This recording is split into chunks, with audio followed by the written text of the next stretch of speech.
Monday night game at Lambeau Field.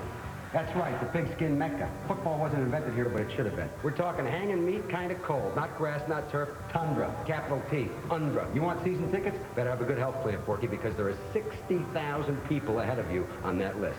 They don't have fans here. They have zealots who sit in the stands when it's 13 below with cheese on their heads. Okay? But hey, I'd wear the bearded lady as I had to watch number 4 do his thing. Brett Lorenzo Favre. The guy's a classic. If you were a car, he'd have tail fins. If you were a band, he'd be on vinyl.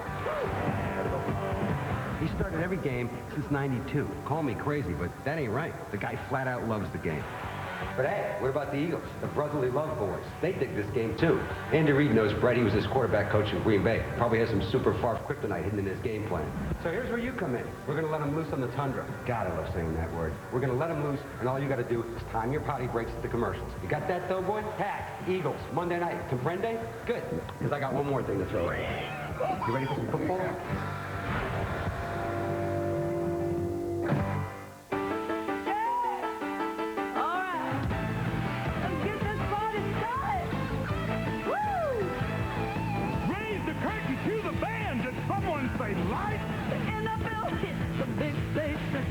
The Packers heat up when the Tundra gets cold. Philly wants to melt the old green and gold. The ticket is punched. The Stars are in fight. Everyone comes to play on Monday night. Hit it. Woo! Come on, hit it. Hit it, baby. Come on and get ready. Are you ready for the football? Oh, yeah. A Monday night party. Woo! It's the nationwide tour. So let's get it started. Yeah, yeah, yeah. Players at the ready. Alan John at the mic. All my ready friends are here for Monday night. Is that cool? The natives call it Titletown, USA, Green Bay, Wisconsin, 39 degrees. Light rain showers, but a lot of body heat will be generated by this capacity crowd at Lambeau. As out onto the field come the Green Bay Packers. And tonight they'll be taking on Donovan McNabb and the Philadelphia Eagles on Monday Night Football. Al Michaels with John Madden and Lisa Guerrero. Welcome to Green Bay. Remember how the season started for Philadelphia? They opened up a brand new stadium, lost their first 2 games by a composite score of 48-10. The fans were going crazy. The players had a bye week, but they were able to get it together and methodically, effectively, efficiently, and very quietly, the Eagles have won 5 of their last 6 to get right back into the playoff hunt at the halfway mark of the season. Now for Green Bay, last week was a huge game. They went to Minnesota 3 games behind. The Vikings had to win. Brett Favre had a fractured thumb. He put that thumb in the Green Bay dike. They won, and then San Diego beat Minnesota yesterday, and all of a sudden if Green Bay wins tonight, they're only a game back in the NFC North, and they're right back in it at the halfway mark. So, John, here we are. 50% of the season is done. As you look down the tunnel, and the light at the end of the tunnel is the end of the season, how does that Green Bay train go down the tracks? Well, you know, as I look down the tunnel and see the end, I'm glad that Brett Favre would be on my side. I think that anytime you have Brett Favre quarterbacking your team, you have a shot. And you take a pretty good offensive line and a very good running back in Amon Green, and that is a good thing. I mean, that's a formula for success offensively. Now, when we're talking to Mike Sherman last night, the thing that he's worried about is defense. He said we have to get an inside pass rush, and we have to get off the field on 3rd down. The Green Bay Packers are the worst team in the league on 3rd down defense. And tonight they face one of the more mobile quarterbacks in the league in Donovan McNabb. What about the Philadelphia Eagles? They're hot right now, and how do you see the rest of their season playing out? I think somewhere they have to get some consistency, and I'm talking about in their offense. Donovan McNabb has to get some of that, and they have to have a better passing game. But it's not all McNabb. I mean, it's the pass protection. He's been sacked more than any quarterback in the National Football League. So it's part him, it's part the pass protection, and it's part his receivers not getting open. But if the Eagles are going to go anywhere in the playoffs, they're going to be all about defense. I mean, they have Jim Johnson, one of the best defensive coordinators in all of football, and he is going to blitz you all the time. They get Brian Dawkins back next week. That's where their strength is going to come from. Great matchup. It's Lambeau Field. It's Monday night. It's a pivotal game. It should be a beauty. Philly and Green Bay on Monday night. Ahman Green than they did against P.J. Duckett. Outside Lambeau Field, the statue of Vince Lombardi looms over the Monday Night logo. And inside, moments ago, the introduction of a current legend. And that quarterback from Southern Mississippi, number 4. The official bank of the Philadelphia Eagles representing the Birds and Trey Thomas. And with us tonight, as usual, the Visa Sky Cam, providing unique views of all the action between the Eagles, the Packers, and getting ready for Monday Night Football. Right. ABC Sports welcomes you to the following presentation of the National Football League. Green Bay has won the toss, and they've elected to receive. Nobody in this league is completely healthy when you get to the halfway mark of the season. And on that subject, for more, let's go down to the field and Lisa Guerrero. Hi, Lisa. Hey, Al. Now, you guys touched on this before. Of course, Brett Favre is playing with that broken right thumb. But Donovan McNabb has also been nursing injuries of his own to his back, his thumb, and his lower leg.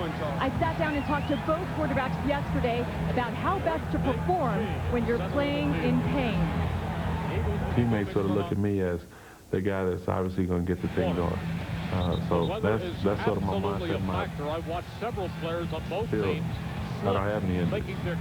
All those things may come up, but you know, I get right back out there, just focus on the play. I'm not going to use that as an excuse. So by doing that, you have to block it out and just go. And I think everyone's tolerance for pain is different. Doesn't mean one guy's tougher than the next. It's what you're able to do. Now, aside from injuries, both quarterbacks are going to be battling the elements tonight. As you can tell by my get-up, it's cold, it's wet, it's rainy, 39 degrees and dropping. By the way, it's been raining since about 4:30 in the afternoon. They had the entire field covered with tarp. They let it up about an hour and 45 minutes ago, but I can tell you this, Al, it's pretty wet out there on the ground, and that could be a factor tonight. Lisa, it's 73 up here. What's the problem? It is cold. It is cold. It is damp. It is... It'll be interesting to see how his kickoff Lambeau Field. Easy for us to say, but 60,000 people, they're used to it. They don't mind. They're pumped up, and here we go on Monday night. Antonio Chapman is back to receive. A look down at renovated and refurbished Lambeau Field. They started the construction project a couple of years ago. It is now completed, and the Packers begin the second half of the 2003 season right now, as do the Philadelphia Eagles with David Akers to kick off, and here we go from Green Bay. 2 yards into the end zone, Chapman will down it there. And let's take a look at the Green Bay starting offense. Brett Favre, Southern Miss. Ahman Green, Nebraska. William Henderson, UNC. Donald Driver, Alcorn State. Robert Ferguson, Texas A&M. Bubba Frank, Miami Hurricanes. Chad Clifton, Tennessee. Mike Wall, Naval Academy. Mike Flanagan, UCLA. Marco Rivera, Penn State. Mark Tauscher, Wisconsin. For Brett Favre, he keeps adding to that mark that he broke long ago, formerly held by Ron Jaworski, 182 consecutive starts. And then you add in 17 playoff games along the way. He is indestructible. This is Ahman Green coming off a great game last week at Minnesota, tackled by Mark Semino after a 9.5-yard gain. It'll be second down and inches. You see that formation? I'll guarantee you that's one that the Eagles haven't seen. Look at this. They have 1, 2, 3 backs. They have a fullback here in Lucci, a fullback here in Henderson, and of course right here the tailback with Ahman Green. So they get Henderson blocking one side, and Lucci blocking the other side, and Ahman Green can cut to either side.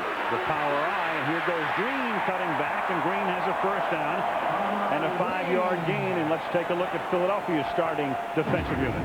Brandon Whiting, California. Corey Simon, Florida State. Darwin Walker, Tennessee. M.D. Kalu, Rice University. Carlos Emlin, Arkansas State. Mark Seminoff, Kansas State. Nate Wayne, Mississippi. Troy Vincent, University of Wisconsin. Michael Lewis, Colorado. Clinton Hart, Central Florida Community College. Nito Shepard, Florida. 2 key guys missing in the secondary most of the year. Brian Dawkins, the safety. Bobby Taylor, the corner. Favre rolling and looking and stopping and throwing and completing the pass for a gain of about 8 to Robert Ferguson. It'll be 2nd down and 2. Semino in on the tackle. You were talking to Brett Favre the other day, Al. He was saying that's his game. It's not as much staying in the pocket and throwing the ball anymore, but moving. That time, they get in the shotgun. Now, most of the time when you get in the shotgun, you don't have a fake run or a bootleg. Watch him. Fake the run there, bootleg, move out to the right, throw the ball on the run. There's no one that does it better. Off a quick count. It is Green, slipped down, gets back up, and let's see where they give him forward progress. It's close to a 1st down, up at the 45-yard line. Yeah, the Packers are really worried about the blitz. I mean, they know that, as we talked about earlier, that Jim Johnson, the defensive coordinator of the Eagles, is going to blitz you anytime and maybe every time. So they're going to change up some things. They're going to go in the first count. They're going to go in the hard count. They're going to go in the long count to foul up their blitzes. 4 quick counts to this point. 1st and 10 from the 45-yard line. Here's Green again. And Green with a hard-earned 3-yard pickup, stopped by Whiting and Semino.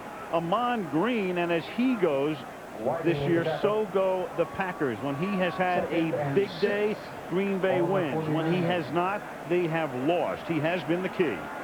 You know, and Brett Favre will be the first guy to say that, too. You know, I've always felt that the best friend of a quarterback was a good running back or a good running game. And talking to Brett Favre the other day, and he said the best thing we have going right now is Amon Green running. And now they have Najee Davenport in on this play, and Favre loses the ball, and it's a free football, and it is Green Bay recovering. Mike Flanagan, the center, alertly covers at the 30-yard line. So it was a fumble and not a forward pass.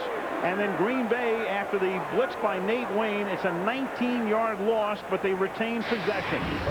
That's the old empty hand. You know, we talked earlier about Brett Favre having a broken thumb, and a broken thumb is going to affect your release, and it's going to affect your grip. And you see, as he brought that ball back, the ball just went right out the back door of his hand.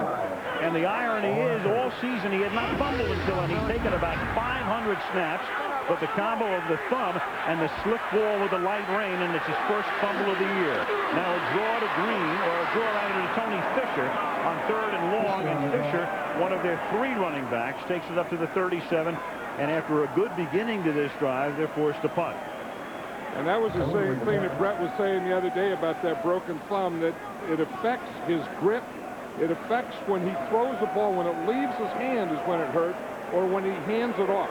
Those are the 3 times it bothers him the most.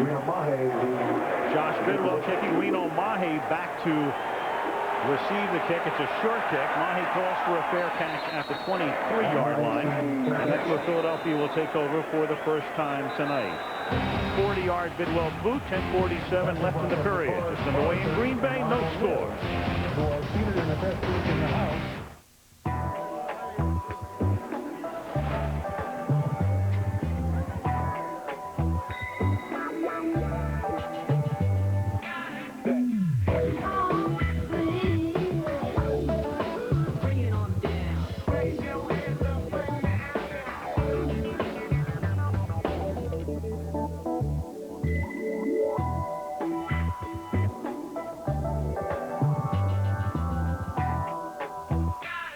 Life got simple the day I plugged into the big brown machine. West Coast overnight, done. China, 48 hours, done. Brown picks it all up together and delivers it all on time. And with their global tracking system, I get the proof. It isn't that I'm not a trusting person. Yes, it is. International Overnight Ground. Synchronized. UPS. What can Brown do for you?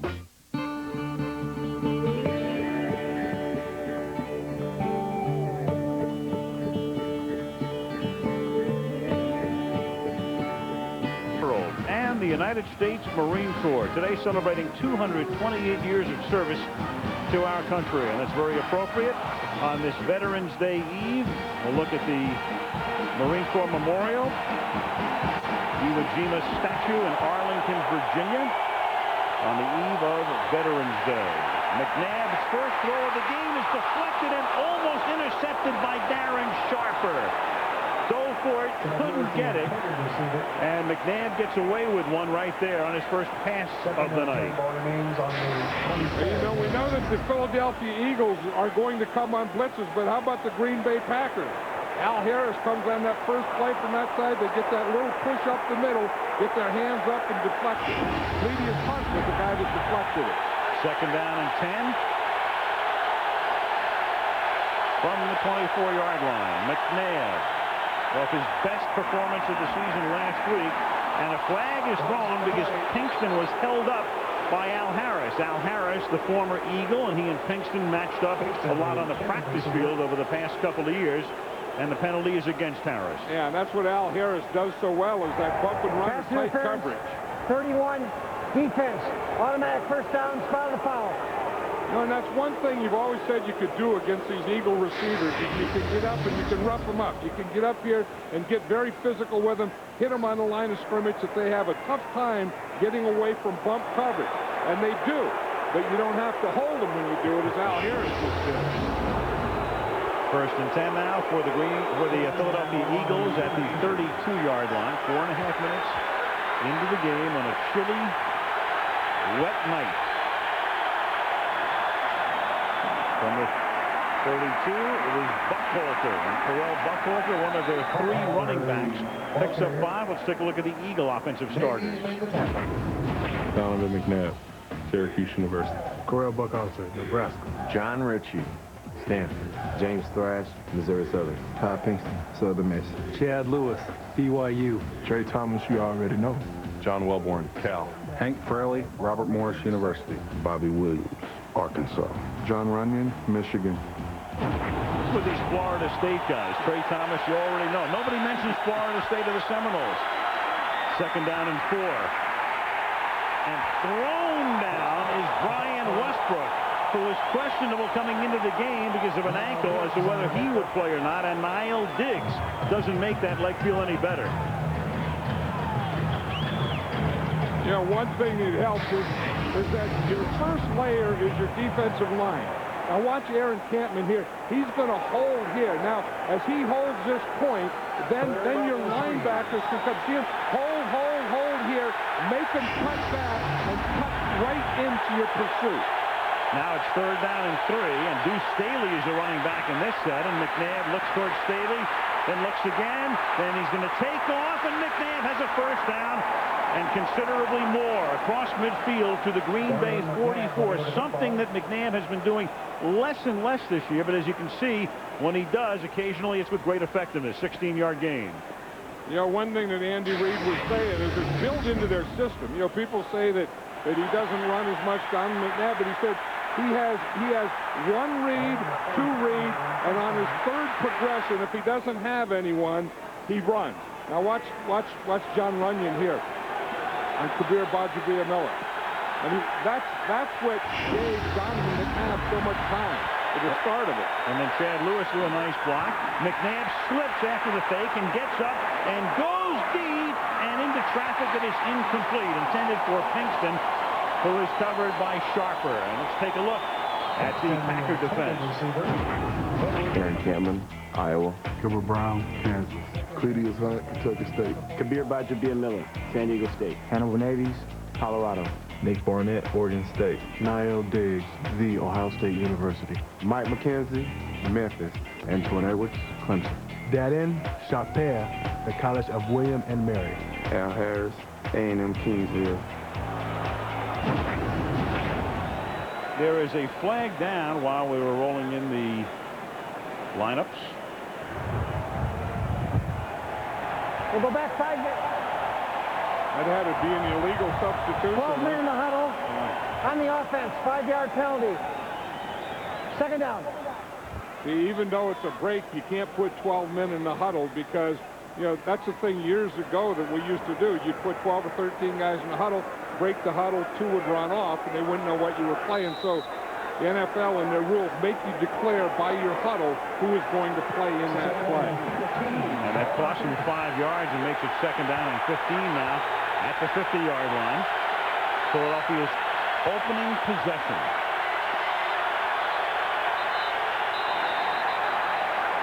And now we have another flag.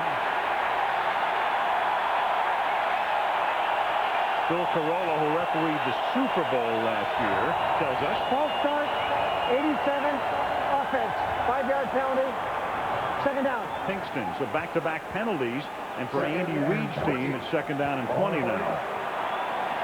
You know, one thing they have on Andy Reid, and it's kind of all teams, if you throw on first down and you throw an incomplete pass, usually the second down is a running play.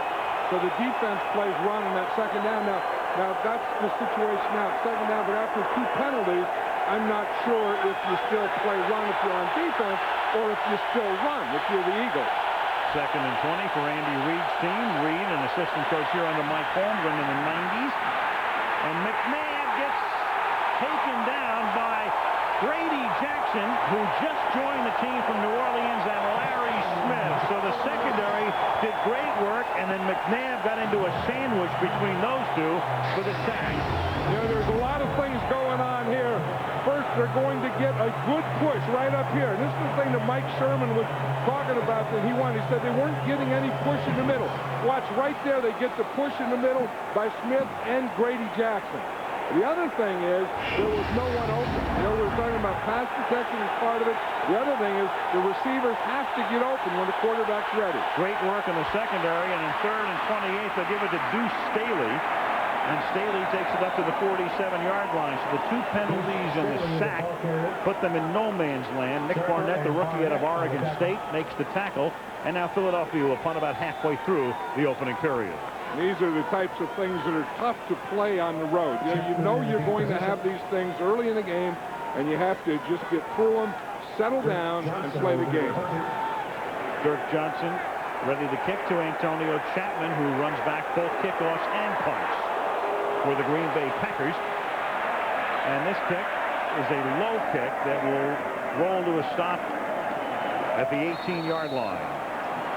And Brett Favre will take over for the second time tonight at that spot with 7:17 left in a scoreless first quarter.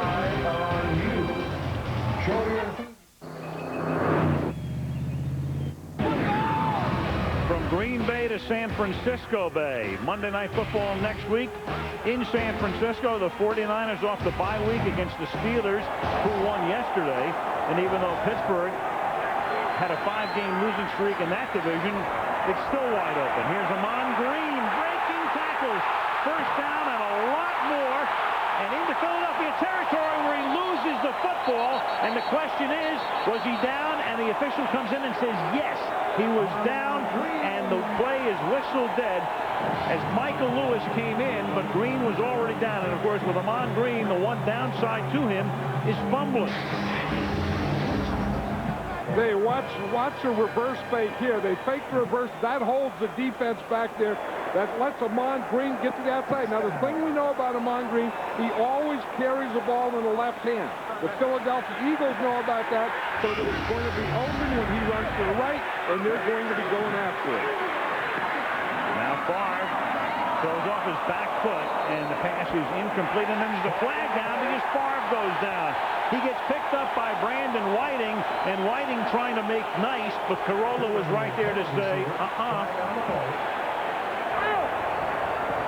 Personal foul, roughing the passer, number 98, defense driving the quarterback into the ground, 15-yard penalty from the previous spot, first down. Whiting tried to get away with it, but it's like, knocking down a Eugene piece in the lose. Yeah, and that's one thing you don't want to do. You don't want to make Brett Favre mad. I mean, after you have him here, you don't want to do that. You don't have to do that. You don't have to do it to Brett Favre. You don't have to do that to any quarterback in the league.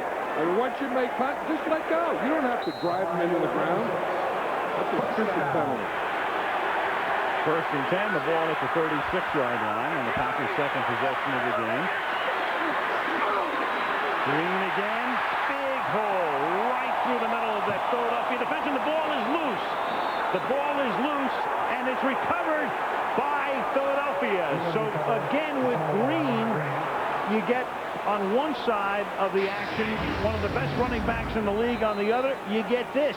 And we were just talking about that, and that's what Jim Johnson was talking about last night. He leaves it in his left hand, and he leaves it exposed, as he just did.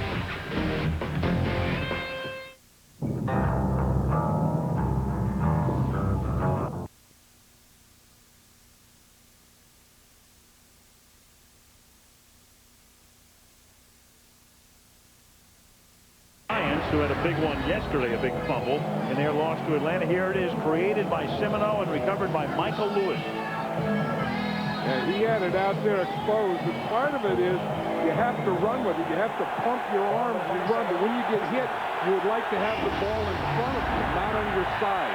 And that came a play after the ball came loose when his elbow hit the ground. So at the 27-yard line, here is Buckhalter.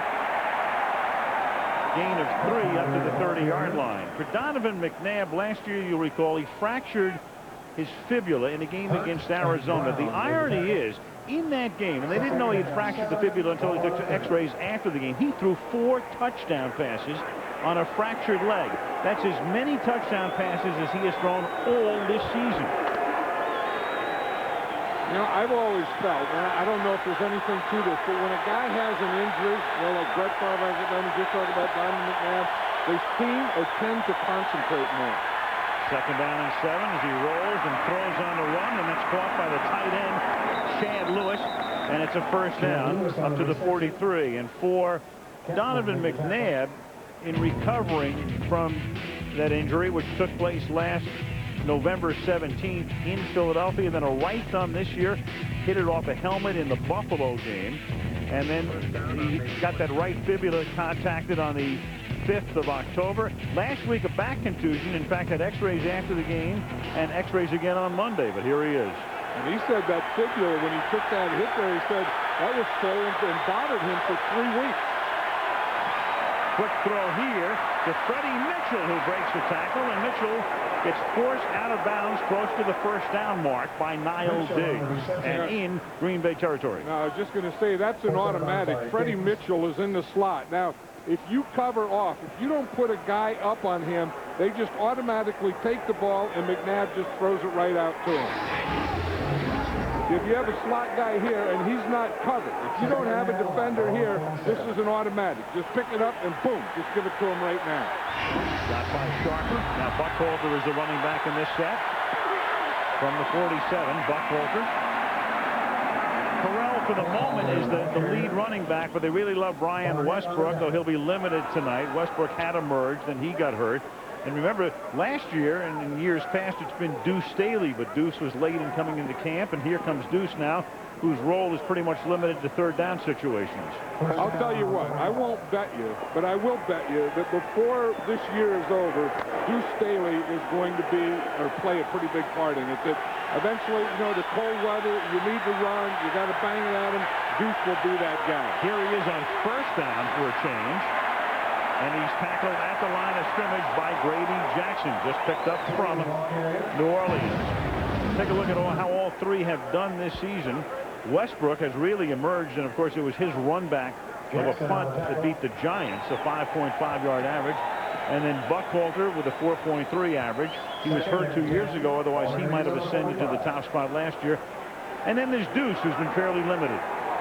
And, you know, by doing that, I mean, you know, using 3 guys, running back by committee and those types of things, no one really gets into a rhythm. I mean, they all go along with it, especially when they win, but I'll guarantee you none of them like it. Second down and 10 from the 45-yard line. Chase, McNabb escapes and then throws it away. He was run down from behind by Niall Diggs, forcing McNabb to throw out of bounds, and it's third down and 10. You see what they did on that one? They brought both inside linebackers, both of these guys, and they coming across, so they're going to get penetration here. But the thing about McNabb is when he sees it and/or feels it, he can get to the outside. See how they crossed those linebackers? McNabb thought and just ran to the outside. Now when you get out there, if you don't have anything open, you just throw it away. Third and 10, scoreless first quarter. Philadelphia at the Green Bay 45-yard line. 3 receivers set to the right. McNabb looks that way, then throws over the middle, and it's dropped. It's dropped by James Thrash. Mike McKenzie with the coverage, and the Eagles will punt. And another blitz by the Green Bay Packers. You know, we talked about that third down, how they were the worst in the NFL, and I think they want to use more pressure now, and in doing more pressure, they're using more blitzes. Johnson's first punt, 36 yards in the rain. And Antonio Chapman is back at his own 10-yard line. Floater. They let it go, and it bounced into the end zone.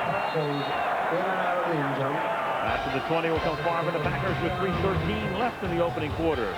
Philadelphia nothing, Green Bay nothing. I'm wanted in 4 states, but it's all good. Got me new driver's license and a sweet new pickup. V8, baby, 500 horsepower. Oh, and 4 of them mud flaps with the naked ladies on them. Urgh, mamacita. And the best part is, it's all free. Yeah, well, for me at least. Introducing City Identity Theft Solutions. Free with any Citi card. Help getting your life back? That's using your card wisely. This is Dave. Dave. Bob Hayback. Hi, Bob. Dave. Without the guiding hand of our big iron, you're a ship without a sail. Well, not really. We just put in a Linux cluster of Dell servers with Intel Xeon processors. Oh. Well, that's one way to go. Highly scalable, flexible, available. Listen, Dave. Let's do lunch. I'll get back to you. Get more out of your data center with Dell Business Solutions. Call or go online today.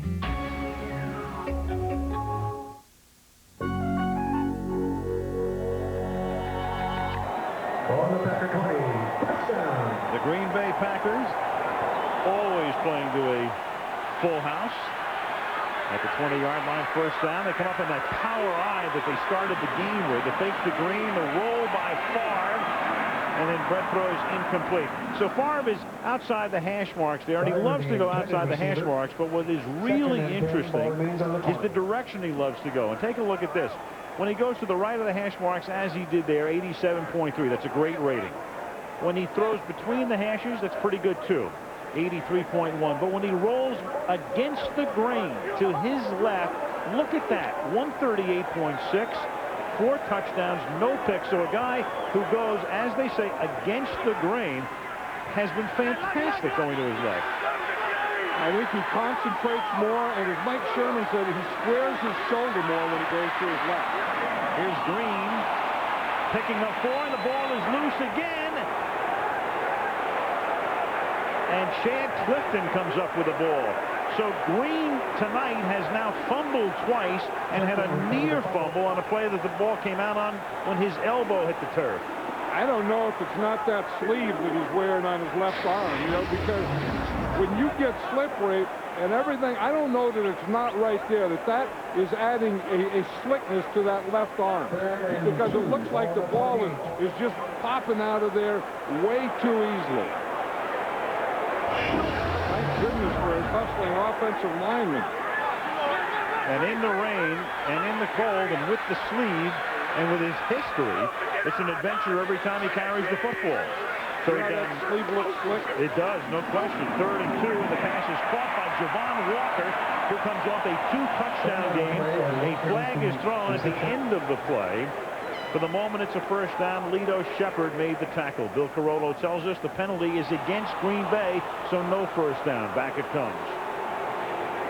Javon Walker is the guy that Brett Favre is starting to enjoy a little. He had what they call a breakout game last week. Pass interference, 87. Offense, 10-yard penalty. Replay 3rd down.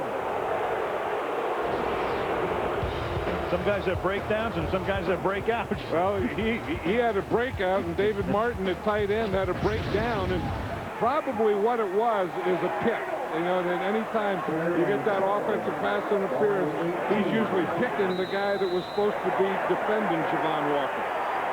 3rd down and 12 now after the penalty. 2 minutes to go in a scoreless opening period. Walker out of Florida State, the first-round pick last season. Toss it back to Tony Fisher. And the undrafted guy out of Notre Dame takes down the chain gang as he comes up a little short of the first down, finally run down by the safety, Michael Lewis. So they do. They put 2 receivers out to one side, and they call that a toss crack. They're going to get the ball to the outside, and they crack down on the 2 inside defenders. See, they get 2 guys right here. This is the play before.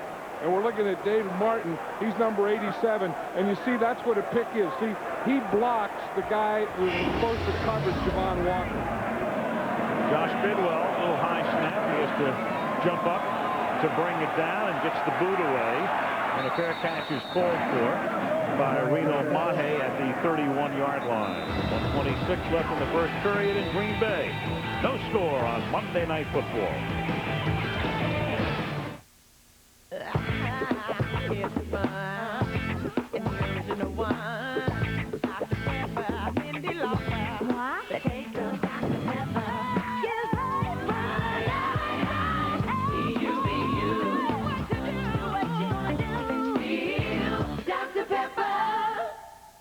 Hey gamers, look under the cap of specially marked packages of Dr. Pepper, and you could win a chance to be... Weekend U.S. Open champ Jim Furyk and Justin Leonard team up to represent the United States at the World Golf Championships. Late night highlights Thursday and Friday, and then coverage Saturday and Sunday, beginning at 1 Eastern time over the weekend on ABC, the World Golf Championships. Now there's some football fans. And most of them have driven up from the Milwaukee area for this game. A whistle before the snap. The Packers play 8 regular season games here. Prior to the snap, false start, 48. He went covered. Offense, 5-yard penalty, first down. Fullback John Ritchie. When they took the games out of Milwaukee a few years ago, they used to play a couple of games per season at County Stadium. What they did is they allowed those people in Milwaukee to buy the tickets for 2 regular season games and 1 preseason game here in Green Bay. And tonight's a Milwaukee night. So 2 different sets of fans. So I'm sure there's a little bit of overlap as well. First and 15 from the 27-yard line. And Brian Westbrook picks up a yard and a half. Yeah, with both sets of fans, whether you're a Green Bay fan from Green Bay or a Green Bay fan from Milwaukee or a Green Bay fan from any place else, they know how to be pretty good fans in cold weather. The whole state. Well, that's Kabir Bajabia-Miller here. This is why you like speed at the defensive end. You know you can have speed at linebackers and secondaries, but when you have a guy that can chase down and run from the backside, that gives you an added tackler on a runaway. Second and 14 from the 28-yard line. The short drop by McNabb, the quick throw over the middle, and that's dropped. Intended for the tight end, Chad Lewis. How did Philly's script go tonight? Here's a peek, John. Well, you know, Andy Reid is always trying to be balanced, and he's trying to run more maybe than he used to. Look at that. He ran the ball 8 times, passed it 7 times, and the running has been pretty good, a 5.1 average. 57 pass plays, 2 for 6, plus a sack that counts as a pass play. Well, turducken, it's November, of course you smell turducken. We're getting close to smelling it. Third and 14 from the 28-yard line. This time a deep drop and a deep throw and incomplete. Good coverage intended for James Thrash, 3 and out. Well, you have a feeling that these defenses are much more aggressive than the offenses. That both defenses are going after the offenses. Here they're in a dime defense, and we talk about guys getting open or not getting open. You see Al Harris, number 31, had perfect coverage there.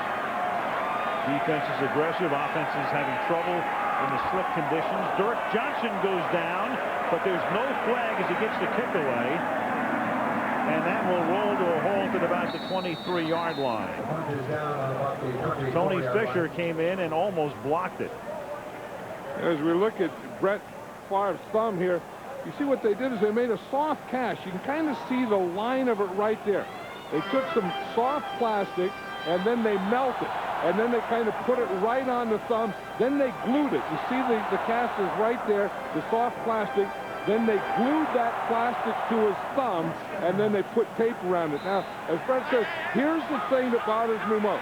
The thumb right when the ball leaves my hand. On Green, we talked about Favre and this record. Remember, Ron Jaworski held the record, 116 consecutive starts for a QB. Now it's 182 for Favre. What does that mean? That means Favre has started more than 4 seasons worth of games. It started in 1992, and who knows when it'll end. That's a Warrior. End of the period, no score. Monday Night Football is back after this message and a word from our ABC stations. This holiday season, the amazing world of Dr. Seuss comes to life. This cat should not be here. He should not be about. He should not be here when your mother is out. On November 21st, Oh, yeah! from the producer of The Grinch, comes the holiday event you've been waiting for. It's what? Mike Myers. Humana, humana, humana. Who is this? The Cat in the Hat. Fully de-iced. Tonight's aerial coverage is brought to you by Bud Light as you look down into Lambeau Field in Green Bay, Wisconsin, and we start the second quarter. Al Michaels, John Madden, Lisa Guerrero. Light rain. So every time you shoot it like that, looking into the lights, it looks like a storm. But and in the meantime, as John suggested, a new sleeve now for Amon Green. The slick black one is gone, and Green carries up to the 32-yard line to make a third and about 1.5 yards. Yeah, you could see that that was a problem, and when we talked to the Eagles, they know that. They know it's always in the left hand, so you know to go for it. And it just looked like it was kind of sliding out of there, and it looked very slick. So in that last series, they took these things off. You can see they look slick. They look very shiny. They take them off, and they put these on. The old Amon Green, the current Amon Green. Part of that was a great catch. I mean, that was beautiful. You saw that right off the bat. Green makes the switch. And now Favre on the long count on 3rd down and 2 out of the shotgun. Throws deep for Donald Driver, but the pass is incomplete. He kind of hung up in the wind, and Troy Vincent was there to cover on the play, and it's 4th down and 2. You know, Clinton Hart, the free safety, came on a blitz. We were talking about things that the Packers wanted to do against the blitz, and one was the long count so that he could see it. And Clinton Hart got up there, and he had to wait, and he had to wait, and he had to wait. Then he finally gets blocked so Brett Favre can get rid of the ball. Now as Bidwell gets ready to punt, the Packers are saying the Eagles came across the line first. If so, that would be a 1st down. It's a 3rd and 2. And these fans realize, Al, what you just said. Yes, and it is a 1st down. You know, that's what had been killing the Packers earlier, is the fumbles and the penalties. Right defensive end, attempting to draw the offense into a false start. 5-yard penalty, 1st down.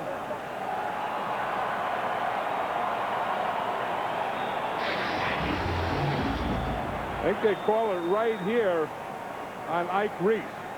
Now, watch here. He's going to try. You see, he moves there. I don't know that he tried to draw him off sides. It looked like he was just going, and he got in that neutral zone. And now, if he gets back, it's not okay anymore if it makes the offensive guy move. But they call it on. That's a 1st down against that special teams maven. 5th penalty on Philadelphia in the period.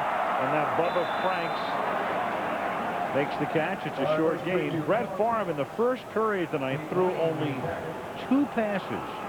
He was 1 of 2, and that's the fewest he has thrown in any first quarter since the 3rd game of this consecutive game streak back in 1992, and he was just a pup under Mike Holmgren.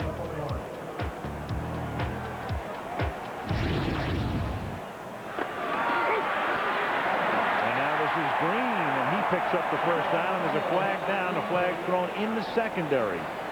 Yeah, and I think part of it is we're talking to, to Brett Favre about how he likes Amon Green, get the running game established.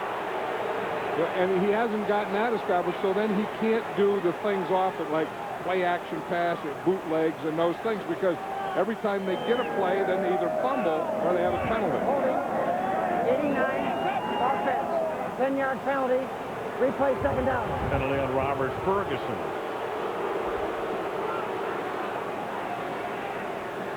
Robert Ferguson, a wide receiver, and more, if you're going to make a big play in the running game, your wide receivers have to block. And the problem is they get out there on those corners and they have to hold the block. So sometimes in holding the block, they hold the guy.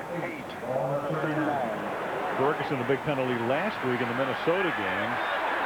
Part of an illegal formation call, which cost them a touchdown. 2nd down and 8 from the 39-yard line. Blitz comes.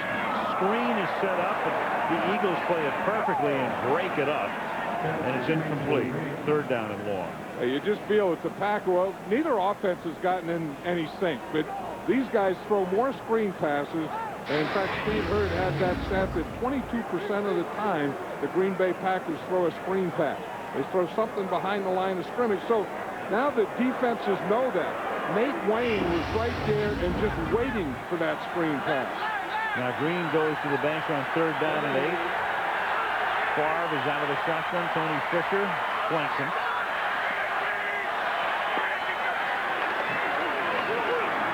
Eagles with a 5-man rush, and Favre with the arm coming forward has the ball slip out, and it is covered up by Tauscher, the tackle. Mark Tauscher covers up. And again with Brett Favre with the thumb, with the slick ball, with the condition and all. This is the 2nd time this has happened tonight. Yeah, between Ahman Green and Brett Favre, this is about the 4th or 5th time that they've fumbled. In fact, I think so far in every drive, the Packers have had a fumble. And that was a fumble, and not an incomplete pass. And the punt is taken in by Reno Mahe at the 28-yard line. So at 12:35 to go, we're still scoreless in Green Bay on Monday Night Football. What you doing, Brian? I'm just putting my name and address in these bottles and sending them out to sea. Hopefully someone will find them and contact me someday. Wow. Yeah, wow.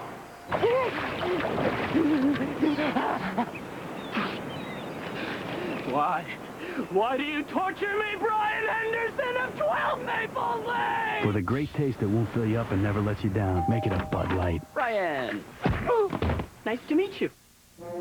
Sometimes in the face of insurmountable odds, unlikely heroes are born.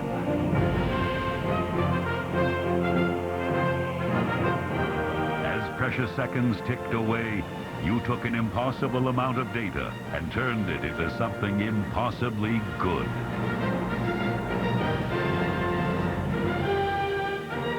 You have the new Microsoft Office system. Victory is yours.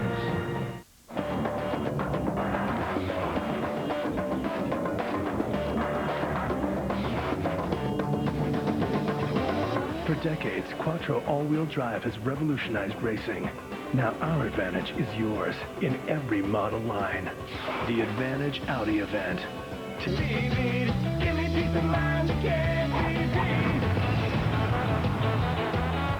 Brett Favre tonight with 2 fumbles after he'd come into the game with none all season. Green Bay's fumbled the ball 4 times, lost 1. The game is scoreless. Philadelphia has it at its own 28. Buckhalter is the running back as we get ready for their first play. And McNabb off the play fake throws to the outside, caught by the fullback John Ritchie to the 34-yard line. He's tackled there by McKenzie.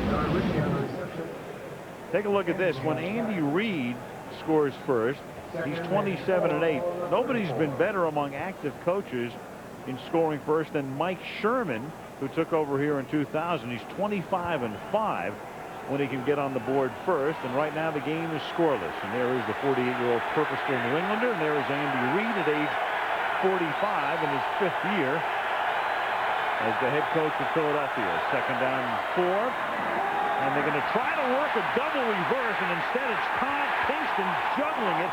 Has to hold on and is taken down at the 23. And I don't know that you pull that play off on a night like this, John. I don't think so. I mean, they're all having a tough time handling the ball tonight.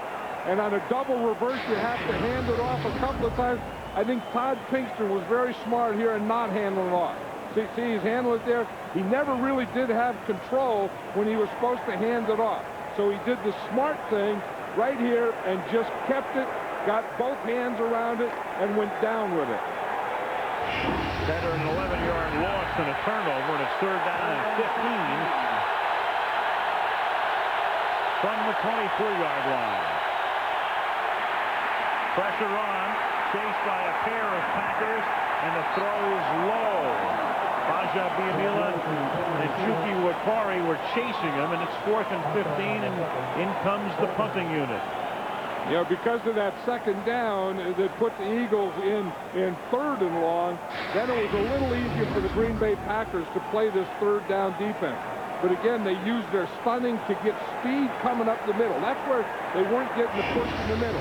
So you can get some new guys in the middle or bring your fast defensive ends in the middle.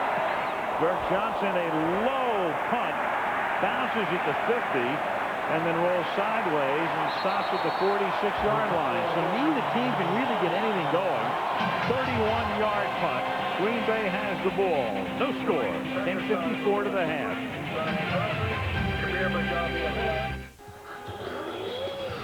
College football on Saturday. The highlighted game is 11th-ranked Purdue and 3rd-ranked Ohio State in Columbus, Kansas State, Nebraska, North Carolina State, Florida State, and Arizona State, Washington State are the other regional games coming your way at 2:30 Eastern and 12:30 Pacific. The ball has been slick. It's been loose tonight a lot. 4 fumbles, and they try to keep it dry in a number of ways. Shoes as well.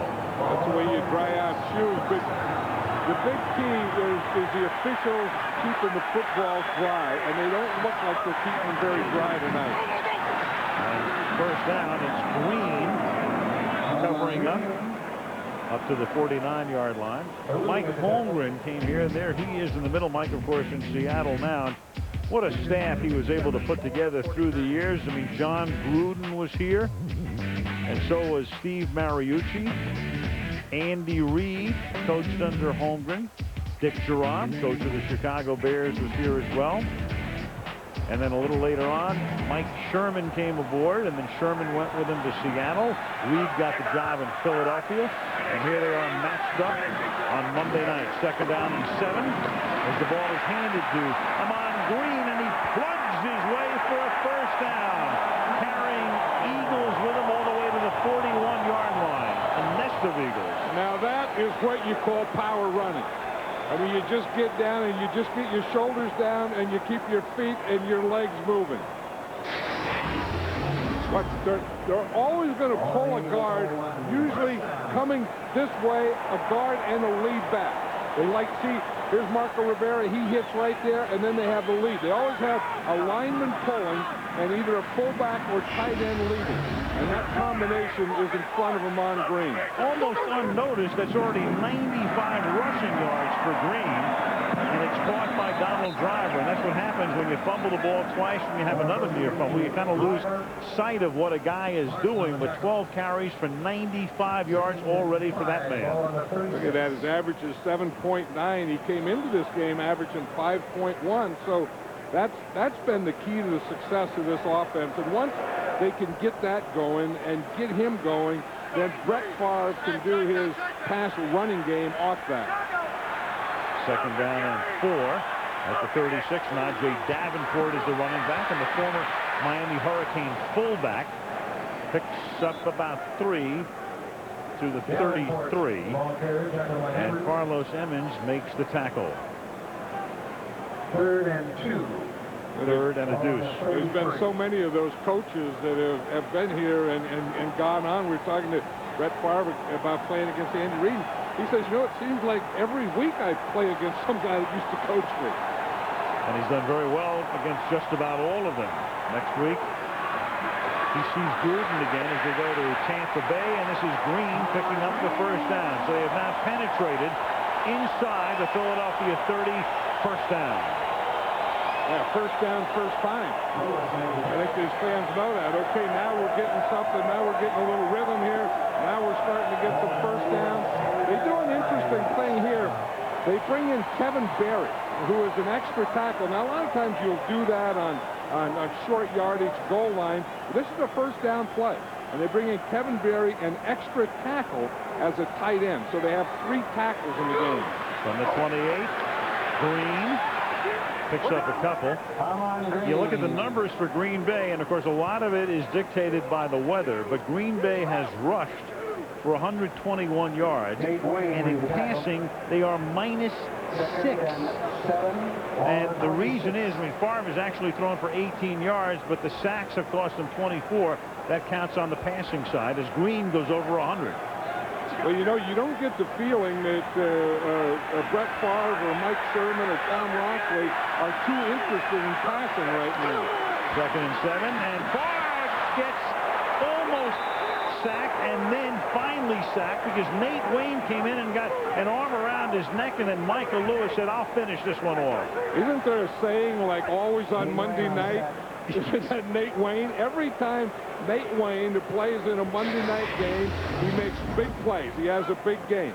He's all the way to the left. He's going to come from the outside, and you see him hold it back here, hold it back here, so they don't count him. Then he comes free. You see, if he's up on or close to the line, they count him. They have to block him. If he's back off that far, they don't count him. If Wayne's had only played on Monday night, he'd been in Canton. He has 6 takeaways in his last 6 games on Monday night, and 2.5 sacks as well. And now Favre throws and has it intercepted by, guess who? Nate Wayne. And then Favre is the man who makes the tackle at the 34-yard line. Well, Billy Crystal did a show called, or a movie, Mr. Saturday Night. There's Mr. Monday Night. Yeah, every time we see him, I mean, he does the thing. We see him the play before that. He gets the big blitz, he gets the rush, he gets the sack, and right here you're going to see him get the interception. See, again, they're getting pressure from this side. Nate Wayne was just in the middle, reading, playing that 5 position, and he made a one-handed catch. That is a heck of a catch, too. I mean, that's, you know, I mean, a great interception, good coverage, good read, doing all those things, but one heck of a catch. And look who has to make the tackle. I say he had to make the tackle. That would have been a touchdown. At the 34 now, Philadelphia has turned it on a dime in this scoreless first half. McNabb is flushed out, directing traffic downfield, and the pass is thrown out of bounds at the 12-yard line. James Thrash was the nearest receiver. 2nd and 10. You get the feeling that these wide receivers of Philadelphia never get any separation. Absolutely. Thrash and Pinkston in particular. It seems like there's always someone just blanketed right to him. That time, what the Packers are doing is they're starting to get that pressure up the middle, and what that is doing is that's forcing Donovan McNabb to run out to his right, and then the receiver on his right isn't getting open. Someone has to help him. Ongoing problem in Philadelphia. They have only 1 touchdown pass to a wide receiver this season. Last week, Freddie Mitchell, and Terrell Buckholder is taken down by Hannibal Navies. Navies played that one perfectly. He was what they call the cap, or the guy right on the run, the inside guy. They had it contained, had to make the cutback, and Hannibal Navies was right up in the face. The irony there is that when they let Wayne go to Philadelphia, Navies is the guy who took his spot at outside linebacker. And you'll see he plays here. You see he plays from the inside. They have the outside contained so that there's no cutback, and when they cut back, they cut right back into Navy. And we have an injured Packer. I noticed that Darren Sharper was limping. And they work on him right there. It is Darren Sharper. Injury timeout. Now you can experience a brand new version of the film, The Two Towers, in a special extended DVD edition. We must trust now, Frodo. Beautifully recreated exclusively for DVD by director Peter Jackson. The extra footage that we put into The Two Towers does give you an advantage. With over 40 minutes of new and extended scenes, and 2 additional DVDs devoted to hours of never-before-seen bonus material. It's the must-own DVD of the year, The Two Towers Special Extended Edition. Own it November 18th. It's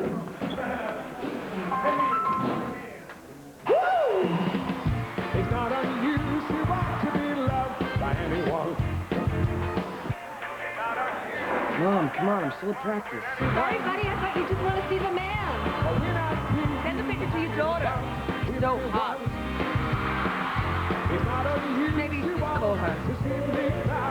Be there with T-Mobile. Families talk free. Extra lines just $10. T-Mobile. Get more. I'm looking at him right now. He's perfect.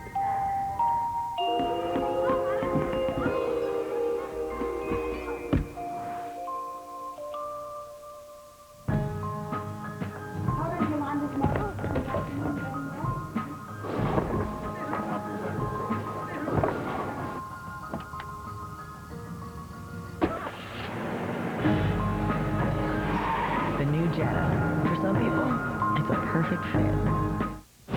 lie for 20 years, but now it's payback time. He's got no moves left. You played him like a big sweaty violin. All new Jim, ABC Tuesday.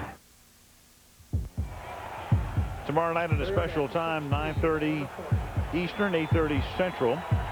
Private Jessica Lynch, for the first time, she speaks for herself about her capture and rescue.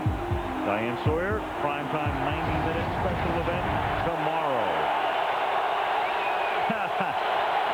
Long waiting list in Green Bay. Darren Sharper came out of the game, but there are 6 DBs in there right now, and Buckhalter goes through the line and takes the ball to the 30-yard line, and beyond as Marcus Anderson makes the tackle. And I think that took them into field goal position. That was a pretty good play. I mean, they get 3rd and long, so they run that draw. They weren't in field goal position, but by gaining that yardage, they got into field goal position. So now David Akers, one of the best in the league, will attempt this field goal from 47 yards out. Coy Detmer to hold, Mike Bartram to snap in these frosty and slick conditions.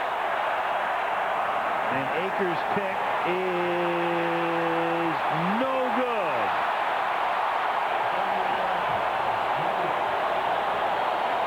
Just missing. And Green Bay gets into the 37, so they cannot cash in on the interception. Just missed.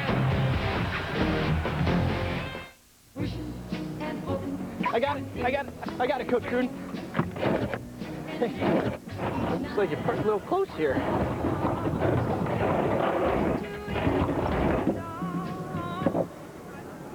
You think I could get some tickets to the game? What do you think?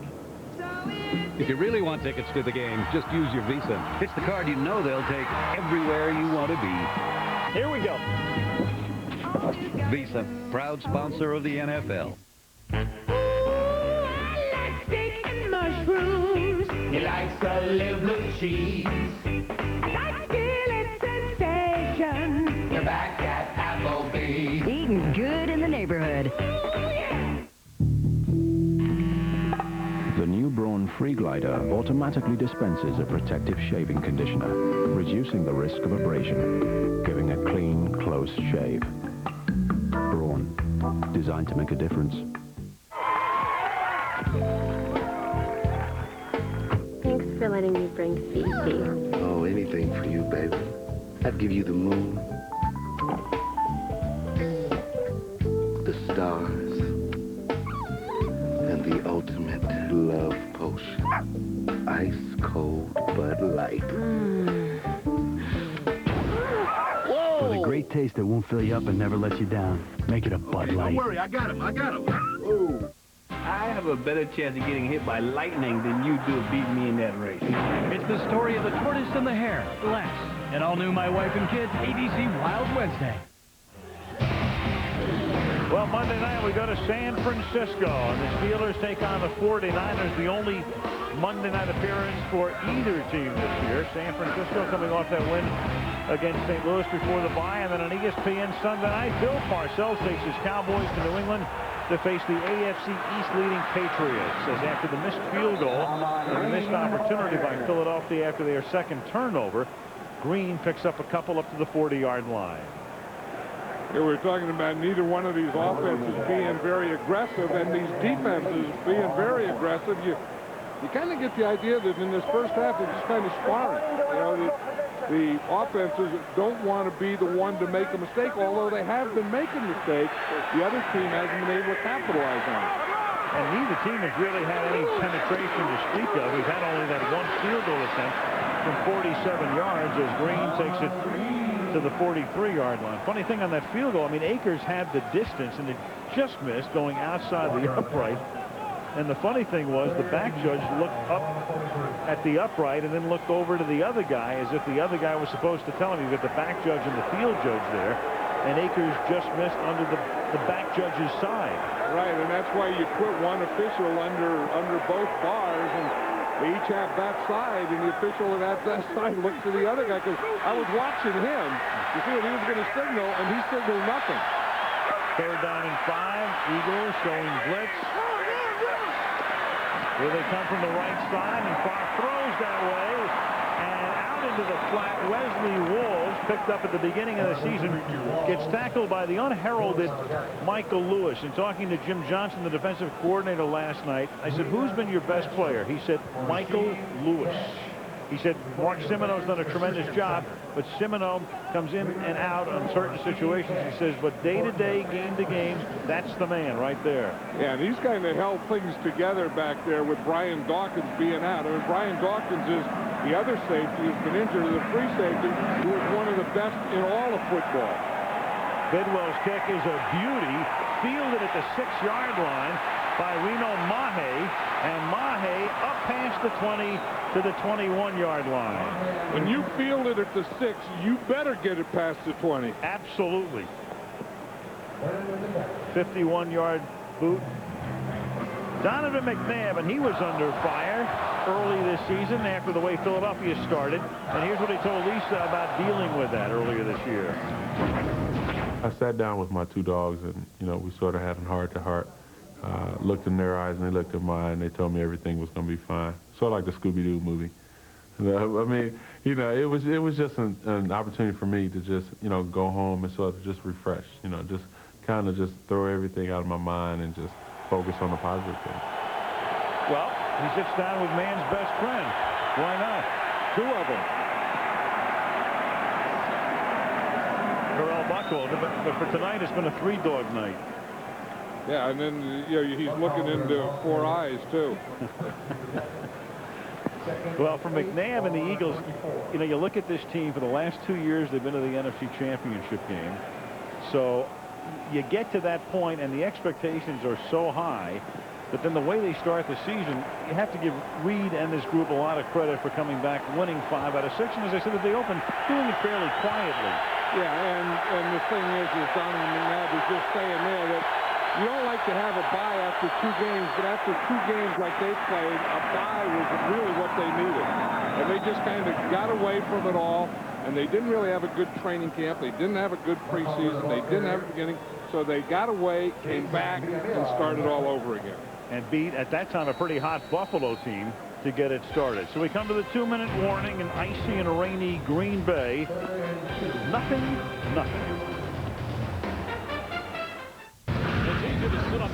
My head's getting bigger. These hats are getting smaller. Shut up. I have fun playing the game, period. Keith Jackson, just the other morning I had breakfast at Tracy Rocker's house. His mama brought out 15 flapjacks. She said, Mama, take back 5 of them flapjacks. I got to stay hungry for the Crimson Tide. Can you believe that in the middle of a game, and that's part of what we're going to show you at halftime, Brett looking at himself in the past. He's imitating Keith Jackson. He's got Keith Jackson talking to Keith Jackson going off the field. And if you know Brett Favre, you can believe it. We talk about pros and how much money they make. It's still a game. It's still about having fun. And Brett Favre has more fun than anyone that plays it. Whatever he calls his linemen, the big uglies. 3rd and 2. Green Bay with a big stop. Miles Davis meets Terrell Buckwalter head-on, forcing the puck. And Nio Diggs takes him down the line of scrimmage. Nio Diggs just shoots at A-gap. And he first half has been a defense big ahead. I mean, both of these defenses he meets him head-to-head and makes a stop as soon as Buckwalter gets the football. Both of them are bringing defensive backs up. They're doing everything they can, like they did on that last play to stop the run. And somewhere to loosen that up, you're going to have to be able to throw the ball. Green Bay takes a timeout and serve the clock. They'll get the ball back, and we can tell you that Monday Night Football is being brought to you by Southwest Airlines. Friendly nonstop service all across the country. Southwest Airlines are symbol of freedom. T-Mobile, get more minutes, more features, more service. State Farm, like a good neighbor, State Farm is there. And Bud Light, with a great taste that won't fill you up and never lets you down, make it a Bud Light. Al, so far, every time the Eagles have punted, the Packers have come on a punt block. This time he gets the kick away easily. Does Burke Johnson, but it's not a good kick. And it rolls out of bounds at the 46-yard line. Make it the 45 is where they will spot it. And 2 timeouts remaining for Green Bay. This is the 231st game ever played in this facility. And the only time these fans and the ones before them have seen a scoreless first half. You'd have to go back 23 years to 1980.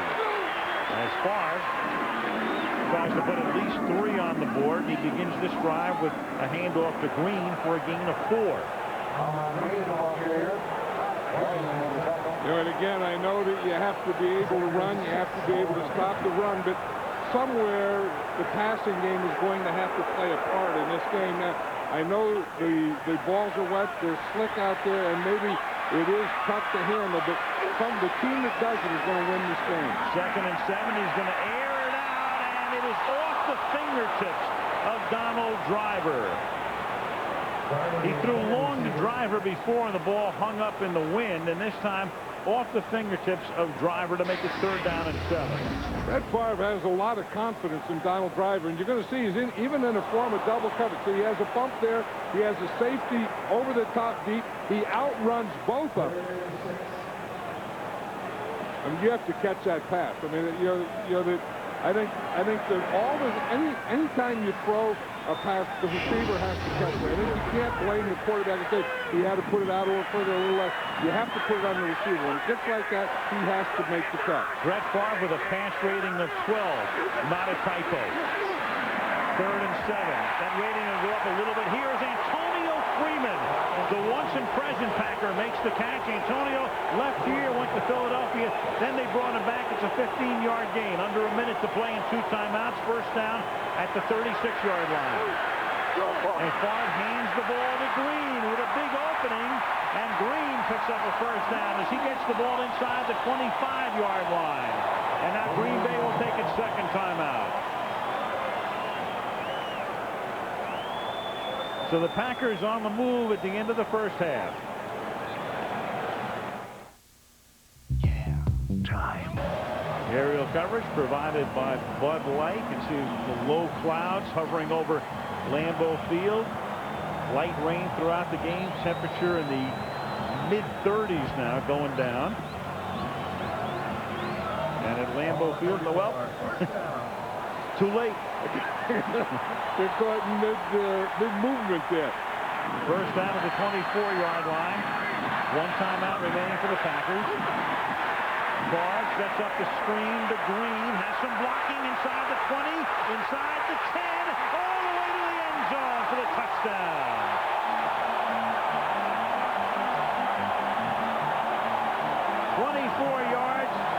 For Green, that's 4 straight games with a touchdown catch. Perfect call for that defense. They came to a blitz on that side. They threw the screen right to the side of the blitz. Then if you get by that first guy, you got an open lane to the goal line.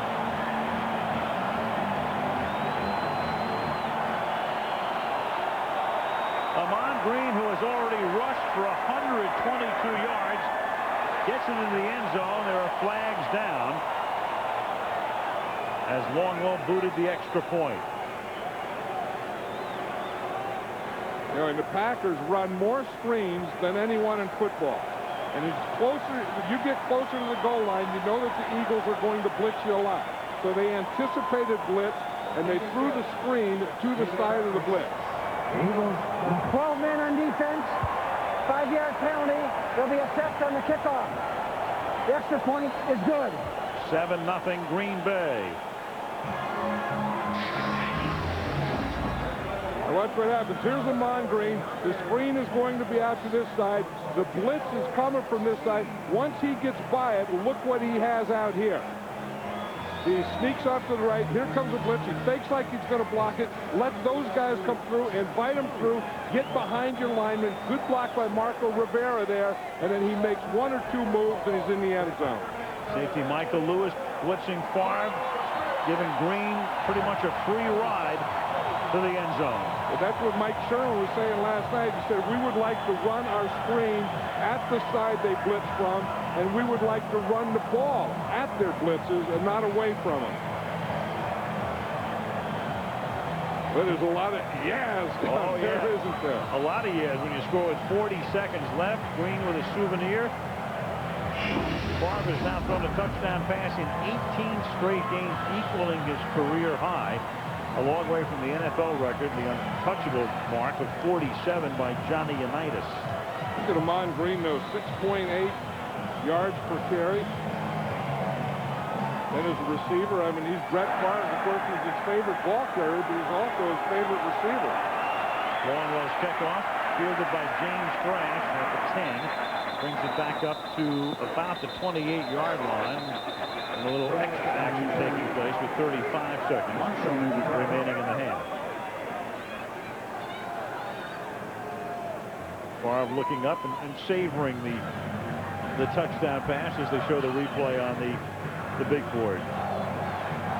You know, we saw that graphic where either one of these coaches, when they get the lead, they usually win the game, and I think both of them know that. You know, and I've always said the toughest points to get in any game are the first one. Andy Reid had a chance at the first ones. They missed the field goal, and then the Packers get the ball. They get a good drive, throw a screen pass for a touchdown, get the first one. And Andy Reid knows that his team has failed on 2 turnover opportunities to cash in. They give the ball to Deuce Staley. Up to the 35-yard line he goes. And Philadelphia, with that play and not calling a timeout, apparently will be very content to be down by 7 and go to the locker room and regroup. I think with the conditions on the field and the conditions of the football and so on and what's happening, I think this is a smart move. When you're only down by 7, there's still a half of football to be played.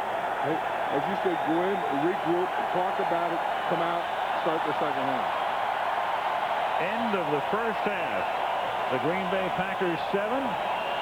The Philadelphia Eagles nothing. The Toyota halftime show coming up next. When we come back after this message from the National Football League.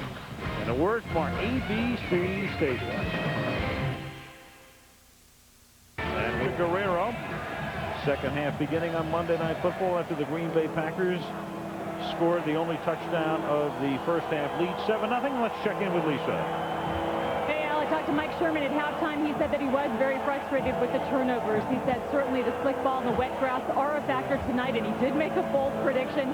He said, Lisa, whoever can hang on to the ball is the team that's going to win this game tonight. It may seem obvious, but he stressed that very clearly.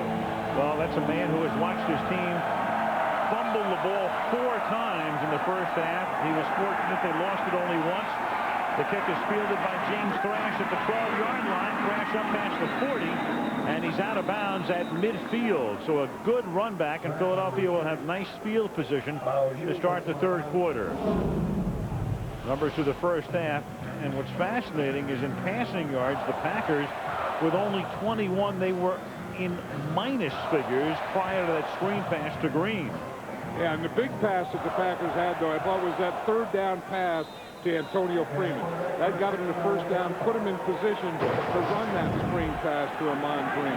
Freeman coming over from Philadelphia after spending the first part of his career right here in Green Bay. And now McNabb, whose passing game has had 20 yards tonight, gives it to Deuce Staley, and he is down for a loss of 1. Cledius Hunt stops him behind the line. And if you look at Donovan McNabb's passing chart, you can see what he's done in the first half, and will also tell you what he has to do in the second half. You look, under 5 yards, he's 2 for 2. Over 5 yards, he's only completed 1 pass over 5 yards. None here, only 1 there. So somewhere he has to get some guys open and complete some passes past 5 yards.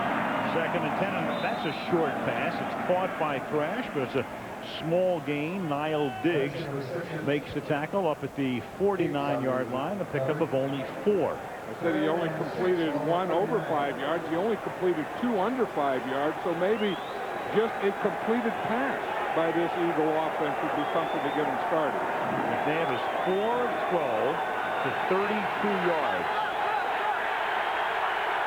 And the Eagles, as you can see, on third down have had almost 13 yards to go on average. Here is third down and 6. And it's a little swing pass caught by Deuce Staley on a first down inside the 40, banging off Packers and finally run out of bounds by McKenzie inside the 20-yard line to the 17. That was a perfect call for the situation. They were in 6 defensive backs, the Packers were, and they came on a blitz, so they got them in man coverage. This is exactly what you want. You see they have 6 defensive backs in here. Here you see the blitz coming. They just get it to the outside to Deuce Staley. He just has to beat one man, and then he's off to the races. Beat one or run over one, get on the sidelines until you get knocked out of bounds. Swing pass to Deuce Staley, more than doubling McNabb's passing total. Good for 34 yards at the 17-yard line now. The handoff goes to Brian Westbrook, who's been limited tonight. He has that gimpy ankle, and he picks up a couple, and he's tackled by Niall Diggs. You see old Hank Fraley down there on that thing flopping around? Center. That's what those centers do. He has his work cut out for him tonight because the Packers have Gilbert Brown playing inside, and we talked about Grady Jackson, who they just picked up. Grady Jackson weighs 370 pounds. Big Gilbert's about 330. So you talk about a guy that has to block some loads in there. That's old Hank Fraley, and here's Grady Jackson, the load I was just talking about, right on his nose. On second down and 8, McNabb in the pocket, throws, caught 12-yard line. Reno Mahe coming out of the backfield, and he is taken down at the 10 by Nick Barnett. That sets up a 3rd down and 2. Yeah, and that's probably what Andy Reid talked about in there at halftime. You know, okay, we have to start just running some straight at him. We don't need any of those double reverses, any tricks. Let's just run it and drop back and throw it. Got that sheet there. He has 2 sheets. He got one in his left hand and one in his right hand. Man, if you can't find a play out of that, you can't find a play. 3rd down, short 3 at the 10-yard line. Opening drive of the second half. Tosses it back to Westbrook, and Westbrook is able to fight his way past the tackle and should have the 1st down. The head linesman was spotted at the 7-yard line, and that's going to set up a 1st down and goal. Now that was a real power play there. They had a power, strong right formation, and plus they get a man in motion, so they get an extra blocker. You see, they have the 2 tight ends, plus the extra blocker, John Ritchie, who came in motion. So they really did power that right side. Instead of going up the middle or off tackle, they took their linemen, their tight ends, put them on the outside, and ran the perimeter. They'll measure. Looks to me like it's a 1st down. Me too. We don't lie. Especially after you see it and see the guy pointing you there. I do that one all the time. No problem. Do we have fog setting in now, or is it just tougher to see Andy Reid than it was in the first half? It's, I think, a little fog. Its temperature is dropping, still waning lightly. Some people say if the temperature drops, we may get snow. 1st down and goal at the 7-yard line. Here's Westbrook swinging to the outside and wrapped up by Niall Diggs. Great play by Diggs to send him down back at the 13. You know, what Diggs did is he comes through there. They start that zone play where you take your offensive lines and you just move everyone to the left. Watch, they all come here, all come here, all come here, and Diggs is just going to run right through it. Well, watch this zone blocking. Here, here, here, and there goes Diggs just running right through it. Loss of 6, 2nd and goal. Deuce Staley is the running back in this set. Little roll by McNabb, and then it's dropped at the 10-yard line by the tight end, L.J. Smith, the rookie from Rutgers, who dropped a sure touchdown pass in his debut against Tampa Bay on opening night on Monday Night Football, but had 6 catches last week against Atlanta. Yeah, and they really like him, and they brought him in they drafted him, you know, to be that wide receiver, tight end type of guy. I mean, the tight end that you can split out, that you can do things with, can be the 2nd tight end, your pass receiving guy. And then, as you said, he dropped that big one in the open and just dropped one there. 3rd down and goal now from the 13-yard line. McNabb throws, caught on a slant by Pinkston, but he's tackled at the 3-yard line, so Philadelphia is going to have to settle for an Akers field goal attempt, as Al Harris was able to tackle him. So a short field goal attempt coming up for Akers to try to make it a 4-point game. But I'll tell you what they did is the Eagle offense got some confidence on this drive. Here's Pinkston out here. Here's Al Harris. And you're going to see him come in and run the slant. He starts upfield, gets Harris to turn his hip, and then he goes inside. But I think that drive right there, Al, was a confidence builder for the Eagle offense. And helping to set it up was Thrash's good run back of the kickoff. 21-yard attempt is good. Philly gets on the board. 9:29 left in the third. 7-3 Green Bay. Tammy's here. Not too late. I know. Hey.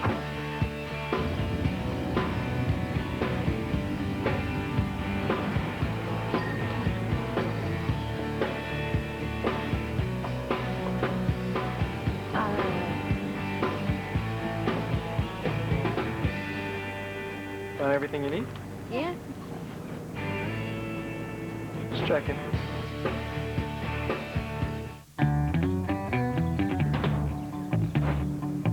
Happy Jack wasn't old, but he was a man.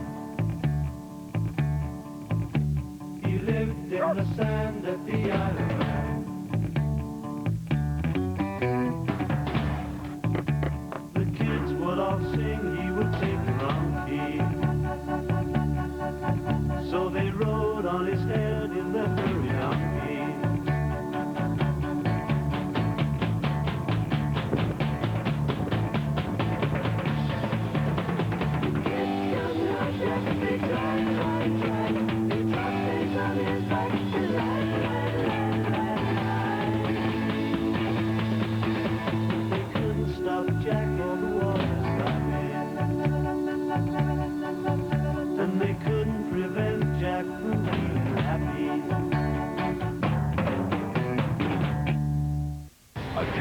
Outbreak. 41 Americans have died. But this time, the threat is in every American's pocket. Poison was on their money. New Threat Matrix, ABC Thursday.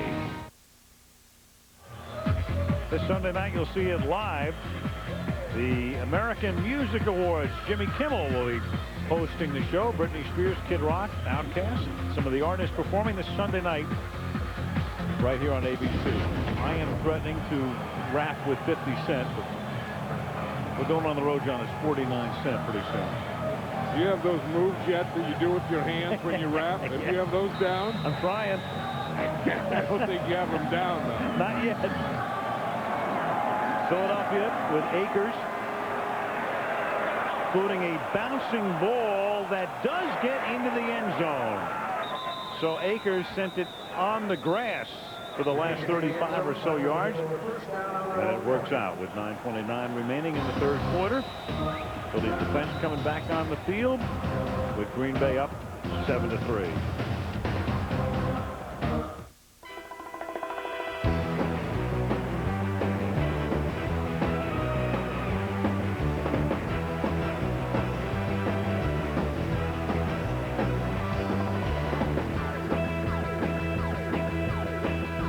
With a 140 horsepower engine and responsive handling, we put the fun back into the compact car, the Saturn Ion. Finance the new 2004 Saturn Ion 1 with air conditioning and CD player for $179 a month. See your retailer for details.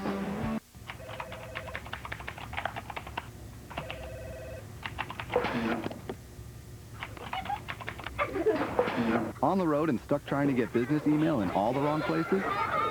Get Verizon Wireless Remote Email Access. Stay productive and in touch when you're away from the office.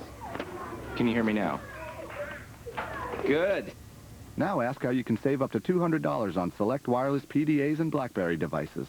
Verizon Wireless. We never stop working for you.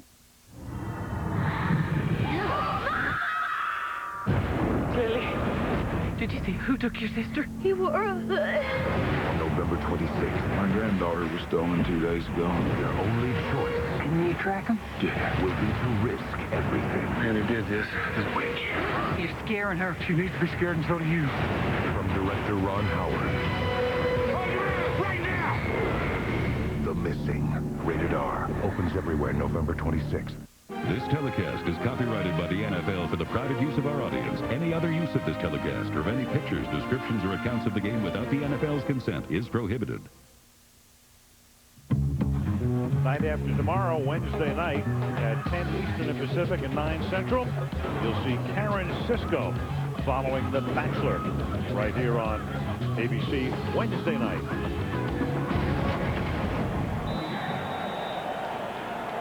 Temperature in the upper 30s in Green Bay. Light rain throughout the night. Green Bay has it for the first time from the 20-yard line. They begin their first drive. Green picking up 3. You know, Ahman Green, now that he got those sleeves off, looks a lot more confident, doesn't he? Remember, early in the game, you could see that he had the ball out there and he had those elbow pads on. It looked awfully slick. You see him right there, and you knew that that was a problem, so they changed him. Then he went to the new elbow pads. It's still Ahman Green inside him, though, and he's making some big plays. He's all right. He's already rushed for 123 yards, and he's caught that one pass for 18. Ahman Green is 4 yards away from reaching 1,000 for the season. He's second in the league in rushing to Baltimore's Jamal Lewis, who has more than 1,100. But Green tonight with 126, and on second down and 6 on the 24-yard line. Barr throwing for Green, but a nice play made by Carlos Emmons to stop him at the 25. And let's check in with Lisa. Well, Al, diamonds may be a girl's best friend, but Ahman Green prefers emeralds. He had 15 of these emerald rings made up for the entire offensive unit in appreciation for his back-to-back-to-back 1,000-yard seasons. Now, on one side of the ring, it's got the player's name and his number. The other side of the ring is a quote from Walter Payton. Tough times go away. Tough people do not. At the top of the ring, there is a Batman logo. He loves Batman because he says he's a superhero with no superpowers. He's successful because of diligence, hard work, and heart. And on third down and 4 with Fisher spelling Green. Is going to run for a first down and runs out of bounds at the 33-yard line. And Brett Favre, coming into the game this season, had carried the ball 7 times for 0 yards. Right, you know, we were talking to Jim Johnson last night, the defensive coordinator of the Eagles. He said, one thing I've noticed about old Brett, that he doesn't run anymore. You see, here's where he was trying to go. He was trying to throw out to the right. And you see he has nothing there. So then he's looking out to that side. So then he escapes to the right, still has nothing there, sees that he can get a first down and takes it. At the 33-yard line, Najee Davenport is the tailback. He gets the toss. Gets around the corner. Turns it into about a 7-yard pickup. Yeah, if you're a fullback, though, like Najee Davenport, at some point you have to turn the ball upfield. At some point, you just can't run out of bounds. Now, I know that that's acceptable. I mean, these guys that run 30, 35 times, okay. But if you're just going to get 2 or 3 or 4 or 5 carries, when you get to that sideline, within 2 yards of it, you better turn up a bullet and maybe even get a first down. Second and 4. Ahman Green is back in the game. Green. And Green will go to 1,000 yards for the season on that one, up to the 46-yard line, and he is closing in on one of the most venerable team records ever. Jim Taylor still holds the Green Bay team record for most yards in a season. It's lasted more than 40 years. And Jim Taylor, of course, and the acknowledgement in the Ring of Honor here, one of the all-time greats. He and Paul Hornung, the embodiment of Lombardi's Packers in many ways, at least out of the backfield.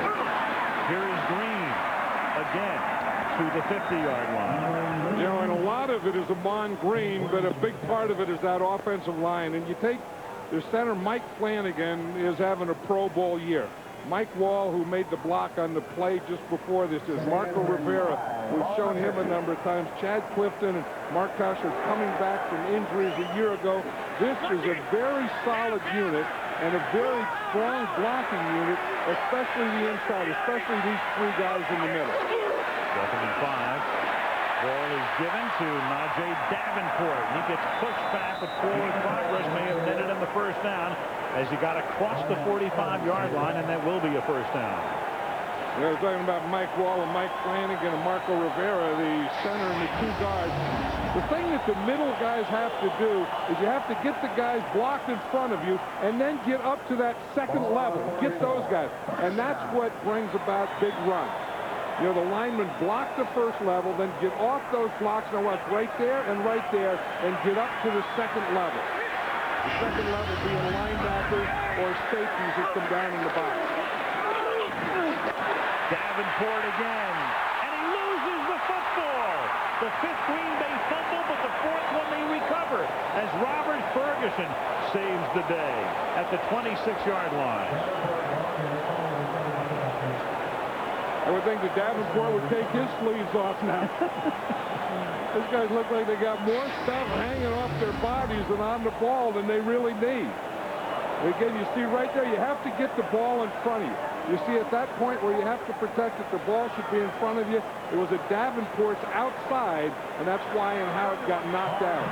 Michael Lewis forced the fumble, but to no avail. It's the first down at the 26-yard line on the drive that began at the Green Bay 20. Now it's Green. And the Packers are just running the ball down their throats. On this drive, as you were saying, they've run 8 times and just passed once. And that hard hit by Michael Lewis to stop him. I was just saying, you were talking about the offensive line, and at some point you just let your offensive line take over. And at this is a point in this game that the Packers are letting their offensive line take over, dominate the line of scrimmage, and just hand the ball to either Ahman Green, Davenport, or whoever's in there. Second down and 5 at the 21-yard line. Green. In a way, when you look at the Packers tonight, John, with 141 rushing yards in the first half, 189 total, 23 passing. When you play in this climate, you build your team for this climate, and tonight is the ultimate manifestation of it. Yeah, and that's exactly what the Green Bay Packers are. I mean, they're a team that is built to play on grass, outdoors, late in the season in cold weather. And if you're going to do those things, then you better be able to run the ball. On the other side of the coin, you wouldn't put the St. Louis Rams roster into Green Bay. I mean, you just wouldn't build a team that way for Lambeau Field. Right, it's just the opposite. I mean, that is a team that's built to play indoors on turf. Third down and 6, and it's smelled out brilliantly by Ike Reese, who was there almost before the handoff. Great play, and that makes what would have been a field goal that almost would have been certain to one that's a little questionable under these conditions. Yeah, Ike Reese is right here. He's the nickel linebacker, excuse me, right here. He's the nickel linebacker, and you see him. He just comes on a run blitz. They're running a draw, and they run it right into Ike Reese. So now a 45-yard field goal for Ryan Longwell, who is pitching a perfect season. Hasn't missed a field goal attempt, hasn't missed an extra point attempt all year. And for the first time, he misses one. Ryan Longwell, for the first time all season, on one straight and true, is just that much short. 7-3 Green Bay.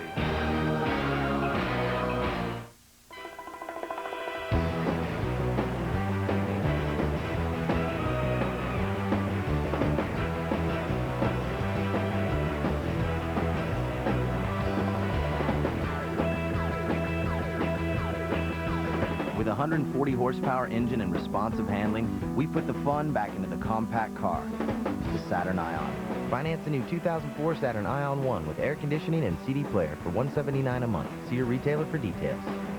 Come in now for TGI Friday's double glazed ribs. They're basted with our rich Tennessee glaze, then finished with Friday's tangy barbecue sauce. Tear into double glazed ribs. Only at Fridays. Do you know what happened to Neo? Your friend needs your help. He needs all our help. As long as there is a single breath in his body, he will never give up, and neither can we. The Matrix Revolutions. Rated R. Now playing.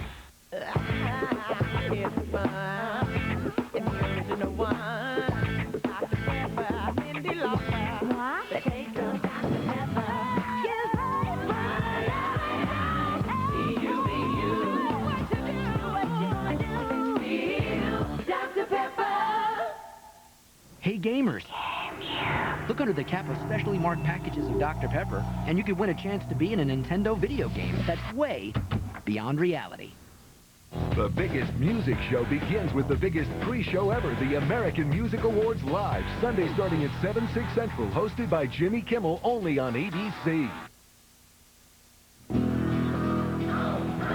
Simple Rules coming your way. Jim Garner, Suzanne Plachette joining the cast last week on Tuesday night. 8 Simple Rules on ABC. 8 Eastern and Pacific. 7 Central and Mountain from the 35-yard line. Here is Deuce Staley beginning the next Philadelphia drive up to the 46-yard line after Longwell missed for the first time this season. And take a look at this. In their last 3 games in which the Eagles have come up winners, they have trailed in each of them by 3 points in the second half against both New York teams and then last week Atlanta. And here they are again in that spot. You know, don't you feel that Andy Reid has a lot to do with that? That he just has a calmness about him and an authority about him that tells everyone, just hang in there, we're going to be okay. Always. Almost unflappable. And that is caught by Freddie Solomon. And before short, Mitchell, I'm sorry, Freddie Solomon. Where am I coming from here? Freddie Mitchell for a gain of 9 up to the 45-yard line. Well, Solomon used to wear 84 too. Yeah. Freddie Solomon, quarterback, wide receiver. Monday Night Football brought to you by Microsoft. Your potential, our passion. Hummer, check out the H2 at your local dealer. Hummer, like nothing else. Dr. Pepper and your local Dr. Pepper bottler. BU, nothing's better. Dr. Pepper. And Verizon Wireless, we never stop working for you. And you know what they were doing there, making there, don't you? That's the biggest sauerkraut factory in the country. Up here? Yeah. They know how to make sauerkraut. You see what it goes through? Sauerkraut, brats, Deuce Staley. There it is. And I'm being told there is more sauerkraut made here than is made in the entire country of Germany. I'll guarantee you, when you got 2 guys with pitchforks, that has to be true. Look at that. That's going to be in a jar someplace. I mean, someone's pulling out some kraut that's just gone through the pitchfork. The guy was standing in it. Devoured by it. That's the kraut you had for dinner last night. Not me. 3rd down and 2 from the 45-yard line. Roll by McNabb, and the pass is incomplete.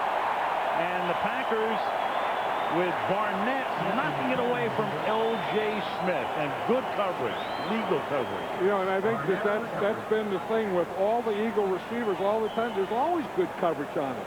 I mean, I said that earlier, you don't see a lot of separation.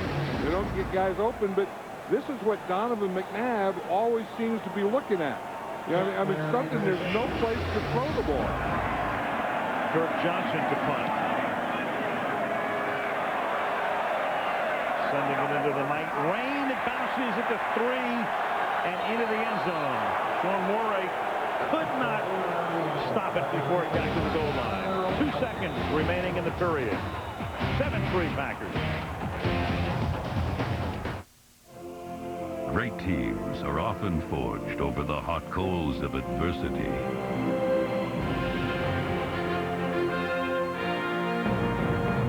On the eve of the big meeting, the third quarter numbers suddenly changed. But so did your presentation, automatically. You have the new Microsoft Office system. It's a Cinderella story.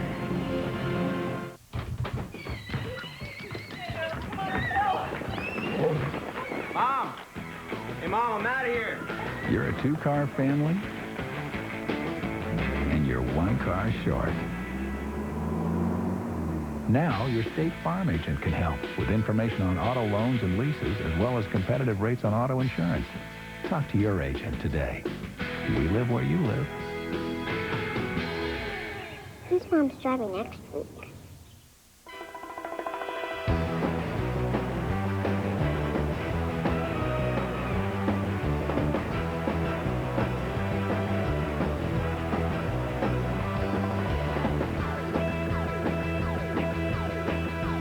With 140 horsepower engine and responsive handling, we put the fun back into the compact car, the Saturn Ion. Finance the new 2004 Saturn Ion 1 with air conditioning and CD player for $179 a month. See your retailer for details. Two families. Drop the gun! The FBI. I don't think you're ready. And the mob. I care about all of you. Locked in a battle between right I'll do whatever is necessary. and wrong. Do not involve children. How far would you go? You want me to kill the kid's father? For family. He's got a mother. Line of Fire, premiering Tuesday, December 2nd on ABC. Viewer discretion is advised. John, there it is, your fermented cabbage. That's where the sauerkraut goes. The guy stands in it, and then they use the pitchforks to get it out, and then it goes in your brats. Kind of like crushing grapes with your feet, right? You just stand in it, and away it goes. I wonder if she knows that. She's so proud of that kraut. That's a good kraut. You know where it came from? Final play, barring a defensive foul here in the third period. And Brett Favre is taken down after a 1-yard pickup. As the period ends, we played 3. It's Green Bay 7, Philadelphia 3. And Monday Night Football resumes after this message from our ABC station. Yes, I am. Absolutely. What do you think? Yeah! Come on! Are you kidding me? Hey! Woo! Are you ready? Steelers, 49ers, next Monday night on ABC. Everyone comes to play on Monday night.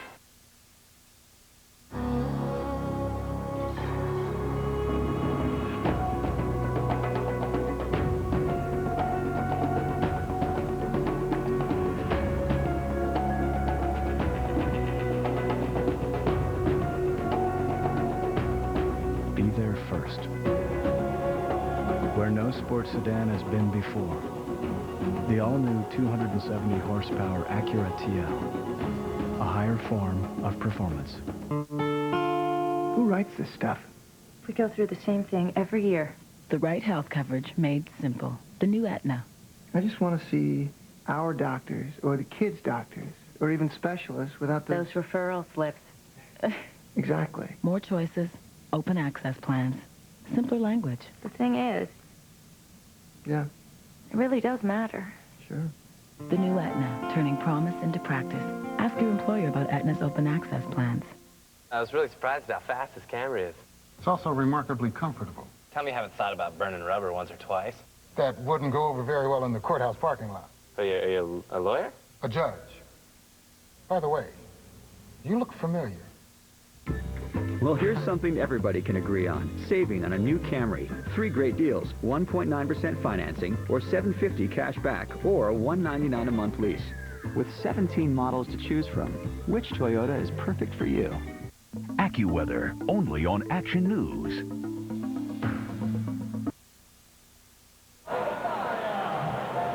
SportsCenter on ESPN follows the game on ABC, your late local news, except on the West Coast.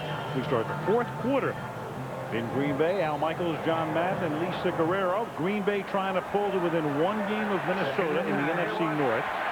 Philadelphia trying to stay within 1 game of Dallas. If Green Bay wins tonight, the Cowboys will have a 2-game lead in the NFC East. And on 2nd and 9, Favre off the fake, going deep. Good coverage, and the pass is incomplete. Crowd wants a penalty. Donald Driver looks for a flag and gets none. The coverage by Sheldon Brown. You know, when you talk about maximum protection, that's exactly what the Packers did. They put Kevin Berry, an extra tackle, in as a tight end. He just blocked. They blocked solid. It was just a 2-man pattern. Look, here's Kevin Berry over here. Block, block, block. You got a pattern here and a pattern here. 2 men going out. So you block everything up, and this is the pass you're going to throw. You're going to throw it to Donald Driver. You just get it out there. You know that protection is not going to be a problem, so Brett Favre can wind up, put everything into it just like that. 3rd and 9. Favre out of the shotgun. Here come the Eagles. The pass is thrown underneath to Javon Walker, and he is rolled out by Sheldon Brown. So Brown covers deep, Brown covers short, and Green Bay is forced to punt. You know, Brett Favre went from a 63-yard pass. That ball was in the air. That 2nd down went for 63 yards to a none. With a fractured thumb. Right.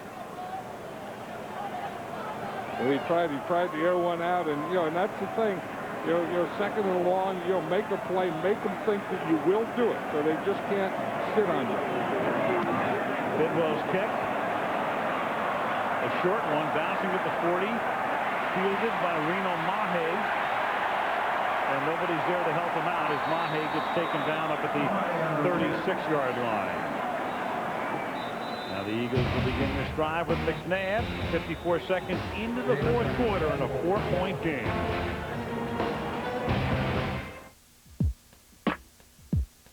Can you hear me now? Good. Good. Can you hear me now? Good. Verizon Wireless has the largest, most reliable nationwide network. Can you hear me now? Yes, I can hear you. Good. You can count on us to do what it takes to make sure your voice is heard. It's good to be heard. Can you hear me now? Good. Verizon Wireless. We never stop working for you. It's tough enough trying to choose which new fire-grilled chicken baguette to have. Then you have to decide between fries and Coke or a salad and water. At least one decision's easy. For flavor from fire grilling, choose Burger King. Come on over. The fire's ready. On DVD and video, go deep. So what's happening? Football! Oh, what are they running? A fullback dive and an end around. That was clearly a double reverse. It was an end around. Walt Disney Pictures presents a Pixar Animation Studio film, Finding Nemo on DVD and video today. In the red zone, the best way to defend against the play is to stop it before it starts. That's why I use new Red Zone deodorant from Old Spice. It has a new odor defense system that helps stop odor at its source before it starts. New Red Zone deodorant from Old Spice. I'm shooting high, got my eye on a star in the sky. Body sprays from Old Spice. Spray it on in the morning, spice things up. Nice package. Body sprays from Old Spice. Spice things up. In the atrium of the night, the Packers put on a fashion show. Brett Favre's wife and daughter. There was Donald Driver and his son, Tony Fisher, walking the runway. The Baja Villamila family. Javon Walker. What do you think Vince Lombardi would have said about all this? What the hell's going on out here? Probably would have. That's exactly what Vince Lombardi is probably saying right now. Vince Lombardi, to me, the greatest coach of all time. And his tenure here, you look at those figures, you forget how short it was, only 9 seasons. From the 36-yard line, it's incomplete, intended for James Thrash, covered by Mike McKenzie, but 9 memorable seasons for Lombardi, including how as the a Super Bowl kid, the first 2 years. Yeah, as a kid, you always say what you want to be when you grow up. If you're a coach, you always wanted to be this guy when you grew up.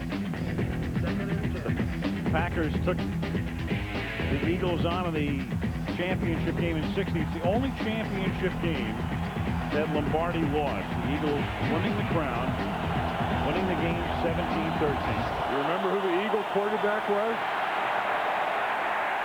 Terrell Buckhalter. Well, the Eagle quarterback was the former Ram quarterback, and the guy went on to become a pretty decent coach. And a heck of a guy, too, Norm Van Brocklin, the old Dutchman. And that was the thing, I was with the Eagles in 1959 and got hurt, and Chuck Bednarik was there, and he retired the last game of the season in '59. Now he comes back in 1960 and not only plays again, but plays both ways, center and linebacker. I mean, he was the last really true two-way player in the National Football League, and that was the championship game that he won. Number 60 was Chuck Bednarik. Here's McNabb now on 3rd down and 11. And that pass is caught on a slant by Pinkston. But if he doesn't make the first down, it's because Antoine Edwards came up to stop him. And you can see the head linesman's going to put the ball down right at the 45.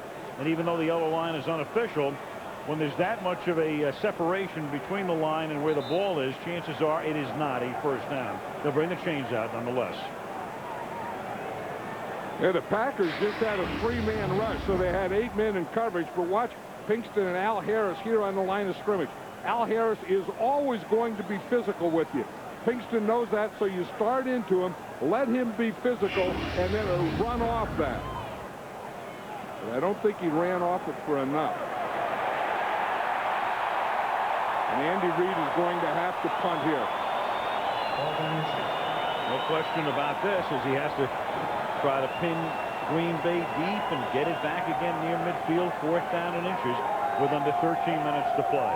Al Harris talking to the official there. I'm sure that Pinkston said, hey, he held me. And Al Harris was saying, no, I didn't hold anyone. Dirk Johnson ready to punt for the 7th time tonight. The guys with the markers are still out there.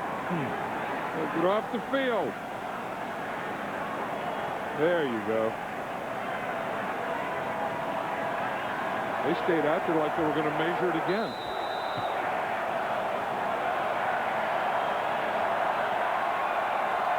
Antonio Chapman to run it back.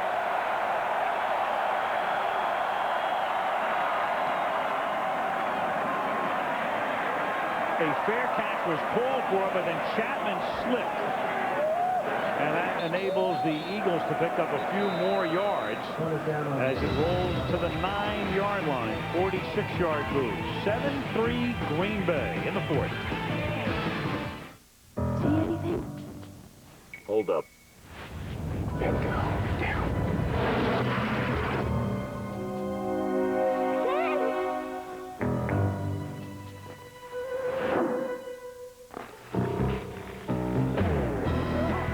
One way around holiday blackout days. The Capital One Miles One card is a better way. Fly any major airline anytime with no blackout dates. What's in your wallet? I know where you live! Somebody's gotta feel this! Somebody's gotta feel this! Somebody's gotta feel this! Somebody's gotta feel this! Somebody's gotta feel this!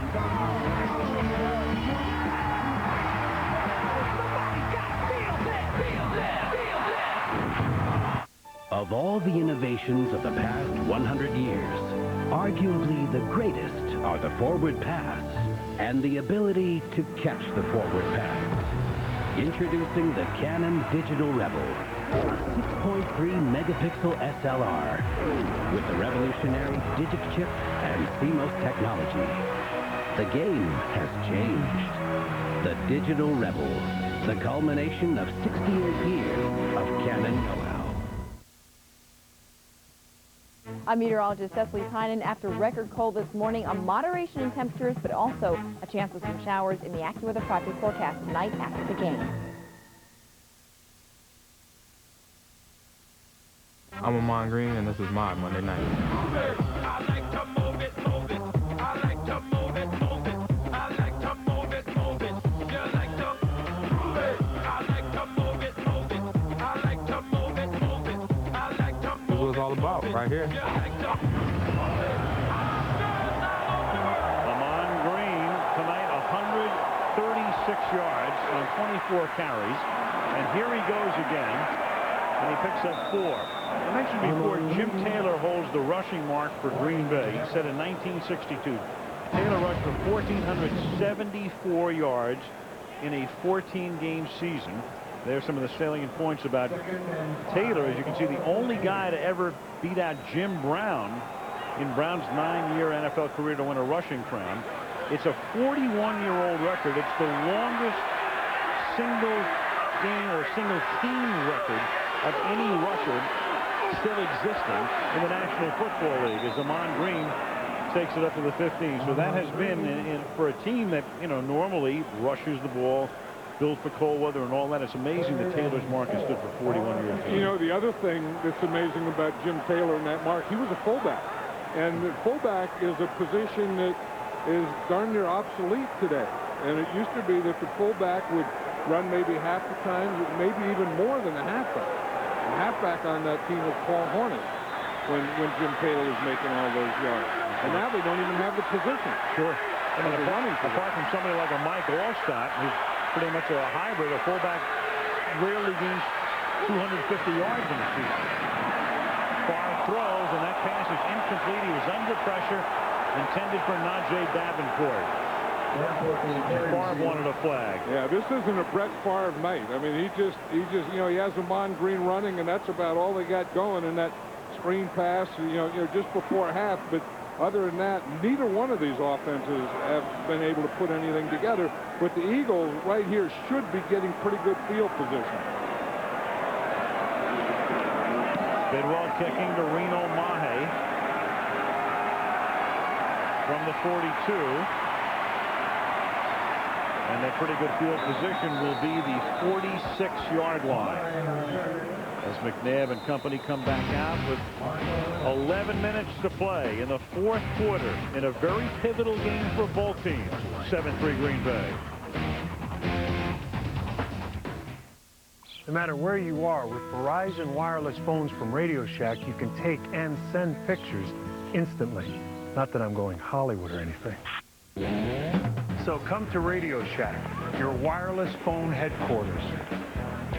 Isn't that... Now get a $50 Radio Shack mail-in rebate with 2-year annual agreement when you buy and activate the new LG VX6000 with built-in digital camera. Send pictures to other phones and any email address. Radio Shack. Woo! Rock! Yeah, we're gonna take the rock! Right, the rock.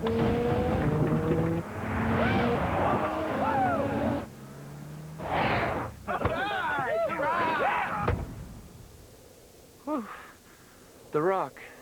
Yeah, The Rock. It'll get you there. The rest is up to you. What do you say we go warm up on that rock over there? Yeah, The Rock. The largest, most powerful 4Runner yet, with an available third-row seat. So we're all set for Hawaii. Flight, hotel. Hey, look. We can book surfing lessons. I've always wanted to try that. Yeah? Yeah. Am I doing this right? Perfect. Really? You're natural. Or we can go horseback riding.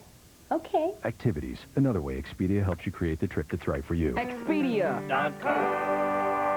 In one day, finally, Private Jessica Lynch. They said she didn't remember anything. They were wrong.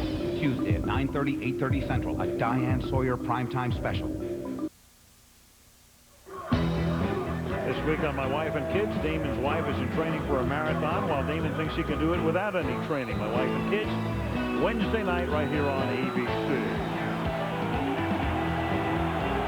At the 46-yard line now, the Philadelphia Eagles, trailing 7-3, begin the drive. Terrell Buckhalter is the running back. McNabb in the pocket, hit as he throws. The ball is floating, and coming back to get it is James Thrash. And Thrash is inside the 10, all the way to the 2-yard line. And what a break for Philadelphia. Cledius Hunt put the pressure on that time, hits McNabb as he throws. The ball floats. He comes back to make the catch, and it's 1st and goal. Yeah, we were just talking about that. James Thrash, up to this point, only caught one pass for 4 yards. And you say, at some point, they have to get the ball to the wide receivers. One of the wide receivers has to make a play, and that guy was James Thrash on that play right there. You see, it's that fake stop. He's going like he's going to run it up, then he just stops. And as he stops, Mike McKenzie, the corner, runs right by him. That play is getting more and more popular in this game, where you run that fade, and you see he just gets hit as he throws it, and they run the fade stop, and he was in perfect position for it. And now a timeout is taken by Philadelphia to get their short yardage group in, as McNabb hit as he throws. McKenzie with the coverage, and then Thrash comes back and takes it inside the 5. You know, and I think it shows you how strong Donovan McNabb is to be able to throw a ball like that as you're getting hit. Now, it's not a great looking throw. It wobbles out of there, but have enough power and strength to get that much velocity on the ball to get it that deep.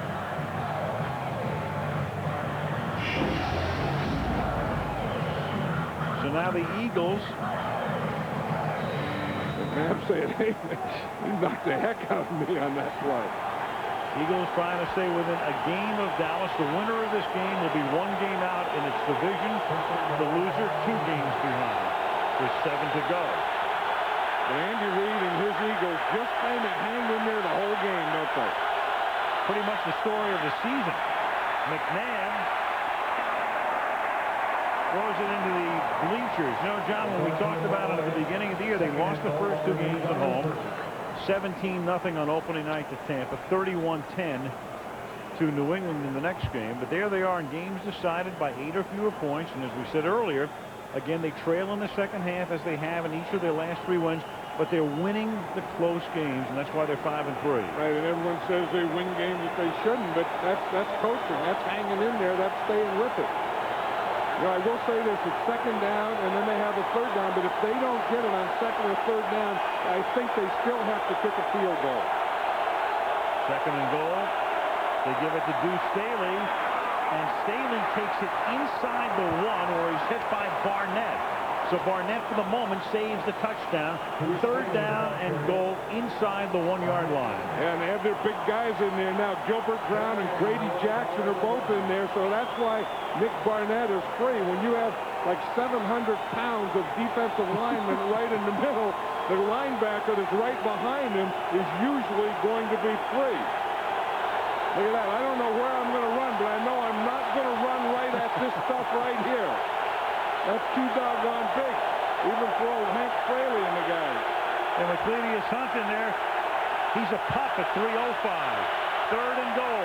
The fake. McNabb rolling left. Gonna run it in. Can he get there? Yes. Touchdown. What an effort. And then Deuce Staley reaches over to hug him.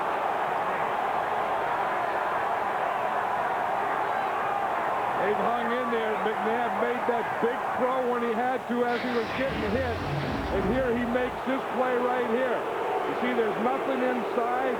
He rolls that side. He has no one open. Now he knows this is third down. I better get this thing in.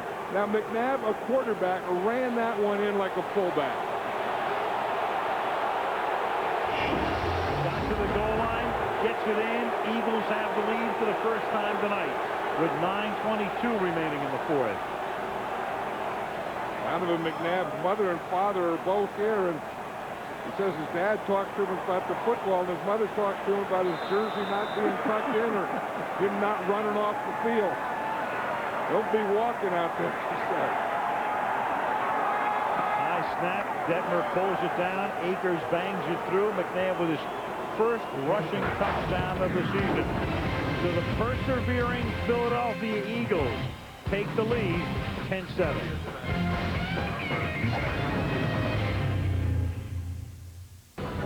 About 3 weeks away on Tuesday, December 2nd, the debut of a new series here on ABC, the premiere of Line of Fire, Tuesday night, December 2nd.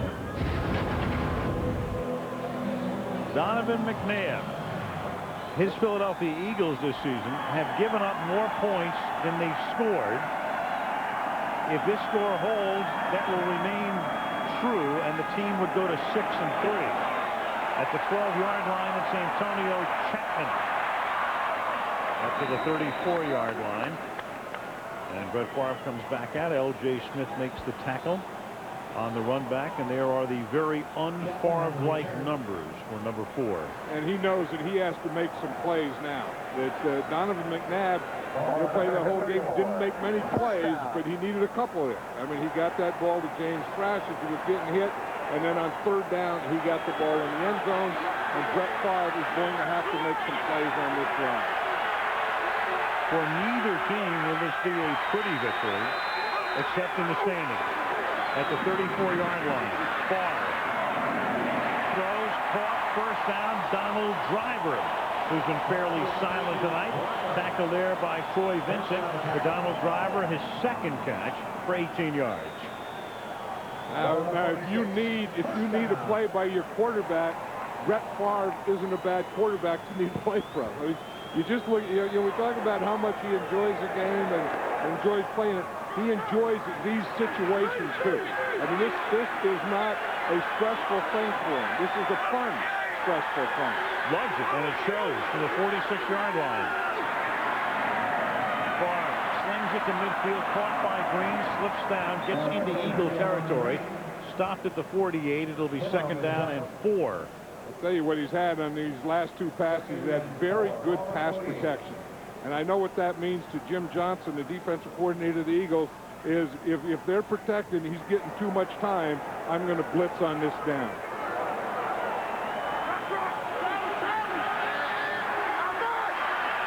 Gotcha.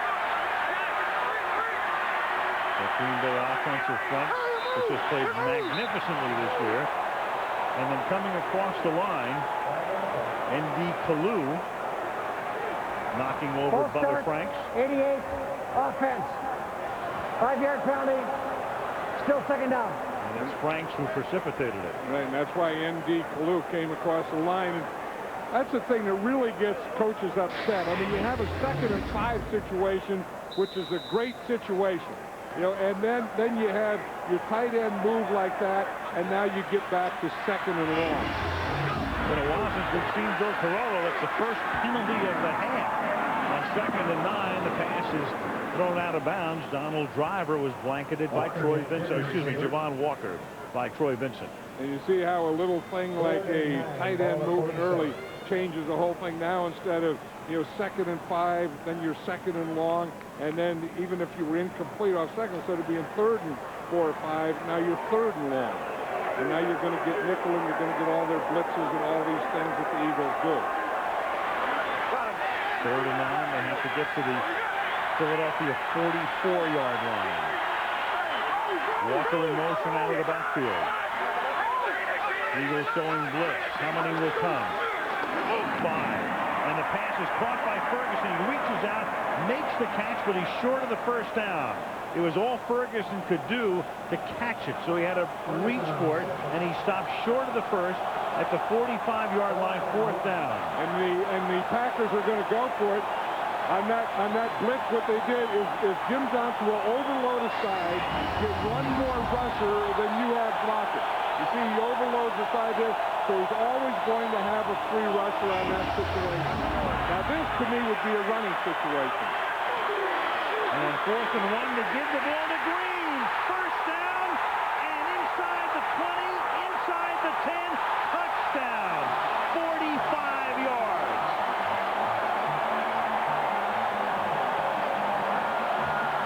I'll say it was a running situation. It was. It was kind of set up by Brett Favre getting rid of that ball on that slant and setting up a 4th and short.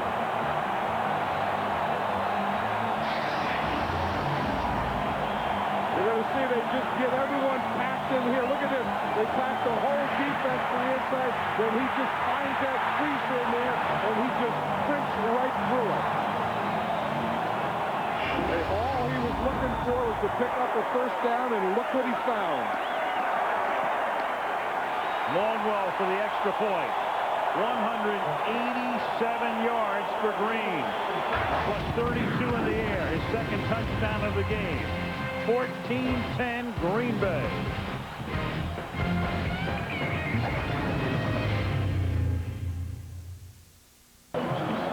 Ahman Green has been a Monday night star this year. His career-high 176-yard game came in the Monday Nighter at Chicago at the end of September. He has eclipsed that tonight. 187, bearing down on Dorsey Levin's single-game record for a Packer. 190 yards, set in 1997. That's bringing these Milwaukee Green Bay Packer fans back into this one, isn't it? The whole Badger State in unison. Longwell's kick fielded at the 8-yard line by James Thrash, who had a big run back to begin the second half. And Thrash breaks out of the pack, and then Najee Davenport finally bangs him out of bounds in Green Bay territory at about the 47-yard line. 45-yard run back to the touchdown. 4th and 1 here. Let's watch it. Here's Kevin Berry. We talked about him coming in as a 3rd tackle. Watch the block that he gets here and then knocks the middle linebacker, Mark Simoneau, off. You see, he gets, boom, he gets that going back. That knocks the middle linebacker off, and then Ahman Green is right by him. You watch Marco Rivera and Mark Towson and their blocks here. I mean, that is some blocking by that offensive line. 1st and 10, ball at the 47 of Philadelphia. After Thrash's good run back again And now Deuce Staley powers his way before he's tackled by Sharper to the 42-yard line for a gain of 5. Did you see how quick Grady Jackson was there? I mean, he exploded for a 360, 370-pound guy. He got here like 2 or 3 days ago. I mean, he could really explode. Watch him. He's right here. Now watch how quickly he gets to this point right here. I mean, that's what you want, penetration. Look at that. I mean, that guy is light on his feet, and that's a lot of weight over his feet to be light on. Former Oakland Raider, former Saint. They released him last week. And then a swing pass is thrown here to John Ritchie as the fullback gets upended by McKenzie. Very close to a first down. And they're going to measure here at the 37-yard line. And I think the Eagles now, you know, they just have to methodically go down the field here now. This is going to be a tight situation here because last time they had the ball, there were 10 or 11 minutes to go. So if they didn't get the touchdown, I felt they had to go for the field goal, then go for another field goal. In this situation with the time, depends on how much time they run off the clock because this could still be right now, it could still be a 2 field goal game for the Eagles. At the moment, depending how quick they can get down there. First down to the 37-yard line. 5.5 to go in the 4th.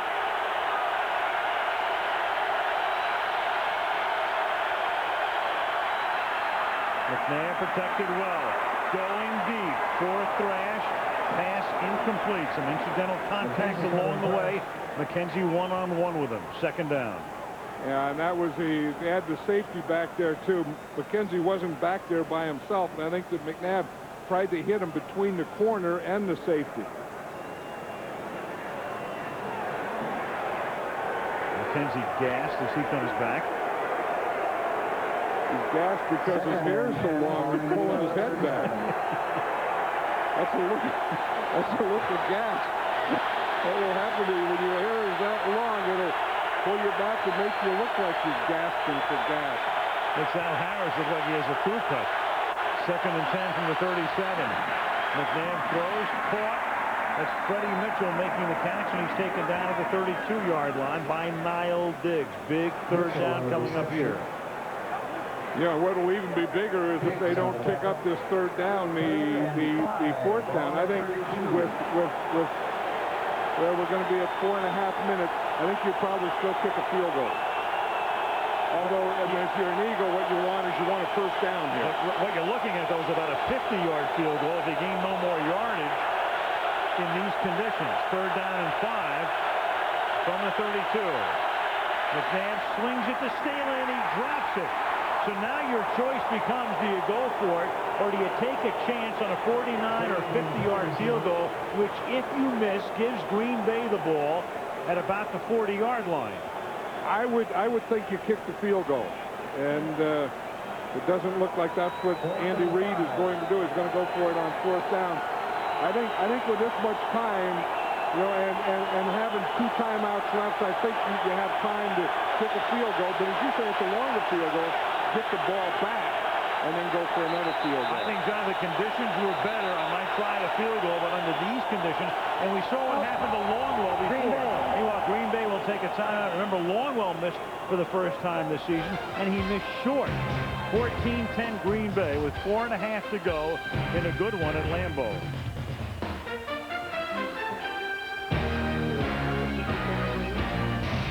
We haven't seen the 49ers or the Steelers yet on Monday night. We will, matched up against each other next week. The Steelers finally back on the winning track, still only 2 games back in the NFC North.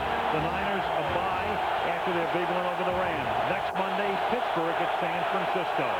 Now it's 4th and 5. The Eagles going for it from the 32-yard line of Green Bay. McNabb under pressure, hit, throws, incomplete. Big-time pressure by Antoine Edwards and Hannibal Navies. So Ed Donatel, the defensive coordinator, calls for the blitz, and it comes up big. Yeah, 4th down, and they knew that it had to be in Donovan McNabb's hand, that it had to be a passing play. So Ed Donatel, instead of dropping off, is going to bring him. He lines up in a 3-man line, and you think you're going to get coverage, and instead you get the whole thing coming right at you. Donovan McNabb didn't have a chance on that one. You don't think Brett Favre loves his defense right about now? And his offense comes down the field right now Philadelphia has to begin to think about taking its timeouts. They have 2 plus the 2-minute warning. From the 32-yard line, here is Green. He gets tackled at the 32-yard line, and the Eagles at this point will still not take the timeout. Yeah, see, because they only have 2, I think what you want to do is wait until after you stop them on 2nd down.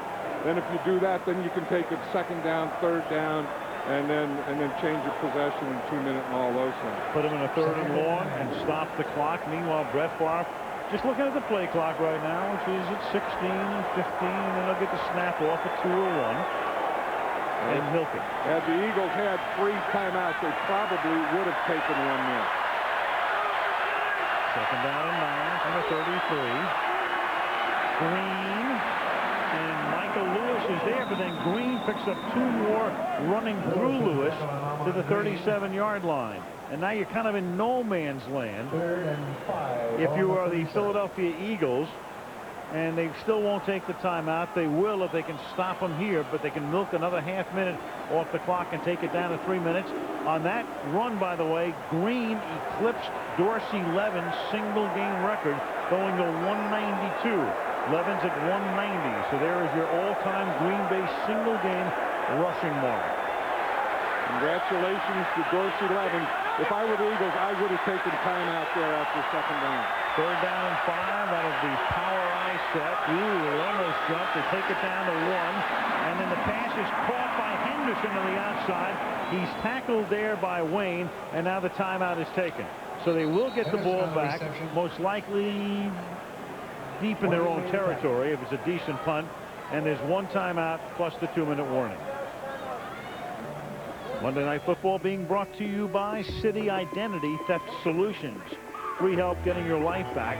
That's using your card wisely. Wendy's new home-style chicken strips, another reason it's better here. And Toyota, get the feeling.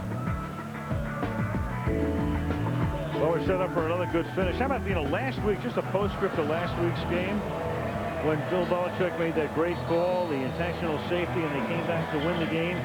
In the history of the National Football League, some 80-plus years, it's the only time a team has allowed a safety, intentional or otherwise, in the last 3 minutes of the game and won the game while trailing, as was the case with New England. Well, they got that, and then on the free kick, the Broncos kind of misread that kick, and that helped them too. No question.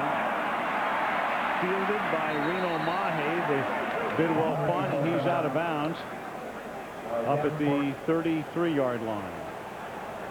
A little recap tonight, the conditions of the game. The ball is slipped, the field was wet, and Brett Favre had that fumbled in the first half. Amon Green fumbled, but before the half was done, he took that screen pass from Brett Favre and went into the touchdown. Then Thrash came back to get the deflected throw by McNabb, and Donovan was able to take it into the end zone to give Philadelphia a 10-7 lead. But on a 4th and 1, Green goes 45 yards for a Packers score, and that's where we are right now with 2:43 left. And now Donovan McNabb has to earn all the money they pay him. This is when they need Donovan McNabb to be a superstar. And a 65-yard drive. And they give it to Deuce Staley, and he starts by gaining 7 on the ground. They can stop the clock twice, once of their own volition and once at the 2-minute warning. Andy Reid is knowing that here he's thinking touchdown. It's not getting in field goal range. Field goal range right now means nothing. 2nd and 3 up to the 42-yard line. McNabb, he's going to run it himself. He's going to pick up the 1st down. That's going to take the ball to the 46-yard line. And they will let the clock run down to the 2-minute warning. So they save their final timeout, and they are 54 yards away from the end zone. 2-minute warning. Green Bay 14, Philadelphia 10. Coming up next will be the AutoTrader.com post-game show of a horse trailer player of the game. Amon Green at the moment would be the favorite, and if that happens, it would be the 2nd time this season he'd go up there. Mike Sherman's team right now with the lead. Again, a very important game for both teams. Minnesota leading in the NFC North. Green Bay could shave it to a game. Dallas leading in the NFC East. Philly could shave it to a game. The winner is a game back. The loser is 2 games back. You know how important this drive is to Andy Reid in calling plays here. When he calls Donovan McNabb on a quarterback draw play, you know that he needs a first down. 1 timeout remaining for the Eagles from the 46-yard line. McNabb deep over the middle, and it's James Thrash who does not make the catch in bounds. Incomplete. That was the play that they needed. That's the type of play that they do need. I mean, they didn't get it here, but they have to keep trying. They have to go for these kind of plays. Here Thrash is against Al Harris. That's a heck of a move. He makes an in move on him. Harris goes for the in cut, and James Thrash gets by him. You know, one thing, Al Harris doesn't have a lot of speed. I think Thrash knows that, and they tried to take advantage of Harris right there. Edwards got his hand in there. He was on the chalk anyway. 2nd down and 10. And they give it to Staley, and Deuce picks up the first down. So it's a first down now at the 43-yard line. Conserving their final timeout, 1st and 10 at the 43. I would think they would spike it here because they got a first down. He's taking way too much time. McNabb over the middle. Here's Staley. Deuce trying to pick up the first. Appears to have it at the 32-yard line. 80 seconds to go. McNabb coolly getting up to the line, but I think at this point you think about spiking it. But no. Valuable time running off the clock. McNabb making sure everybody is set. 1st and 10 at the 32.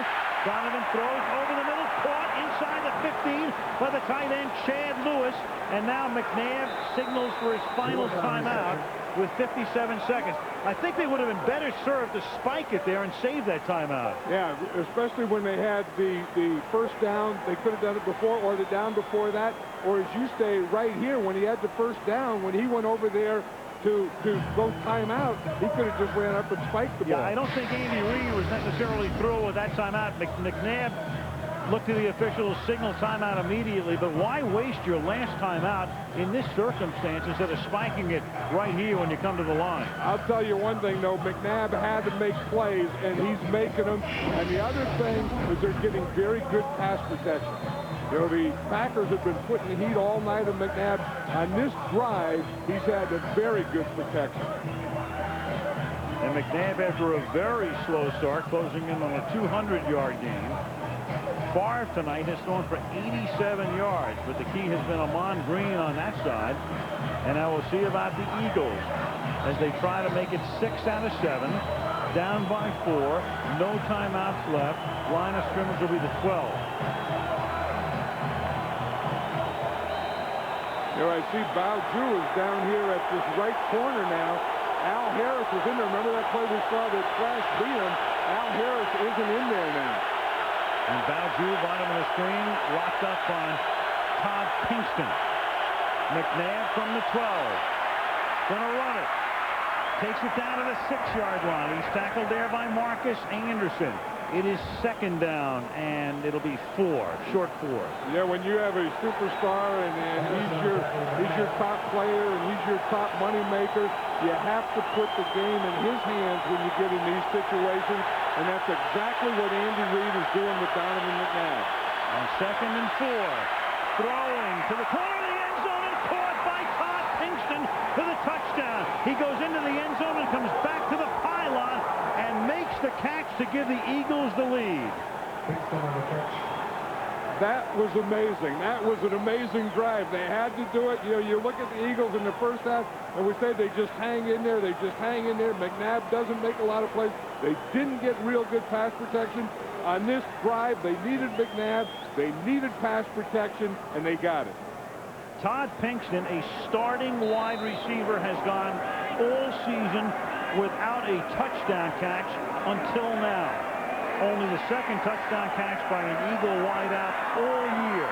Akers for the conversion, and it's 17-14 for an incredibly resilient football team that began its season by losing the first two, had a big one at Washington, lost to Dallas, but then have beaten the Giants, the Jets, Atlanta, and are 27 seconds away from knocking off the Packers. They knew right where to go. Baoju was in there. They said, let's work on him. They sell that slant and then go back to the corner, a slant corner. Now watch your protection. Watch your pump fake here. Donovan McNabb pump fake with both hands. And he pump faked when Pinkston started on that slant. He pumped it there. Watch it here. Watch the protection. The pump fake, that's the slant. And then he throws it back to the corner.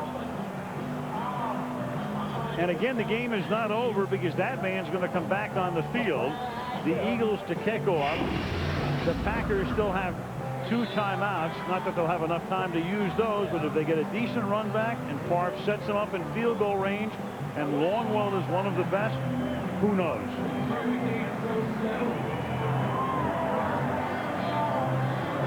They smelled that one in them, and someone up in the booth did a good job of knowing that Al Harris was hurt or whatever happened to him, and you always go to the guy that they put in, and you go to work on him immediately, and that's exactly what the Eagles did. The guy might as well have a neon sign on him. That and a rookie. They do have neon signs on him. Now David Akers to kick. Chapman is back to receive.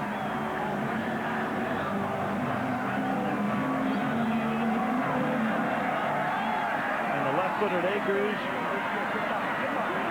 bounces one to Chapman. He takes it at the 12, starts to lose his balance, and seeks the sideline and gets there up at the 36-yard line. So now with 21 seconds left, they would have to get the ball to roughly the 35-yard line to give Akers a shot at it. So they need about 30 yards to give Akers a decent chance. Or I'm sorry, to give Longwell a decent chance to win the game or to tie it and send it into overtime. So the Green Bay Packers now at their own 36-yard line, 1st and 10. And they can throw any type of pass. It doesn't have to be to the sideline because they have 2 timeouts. Favre throws, and it is caught. 50-yard line rolls. They take the timeout immediately. So you have 15 seconds.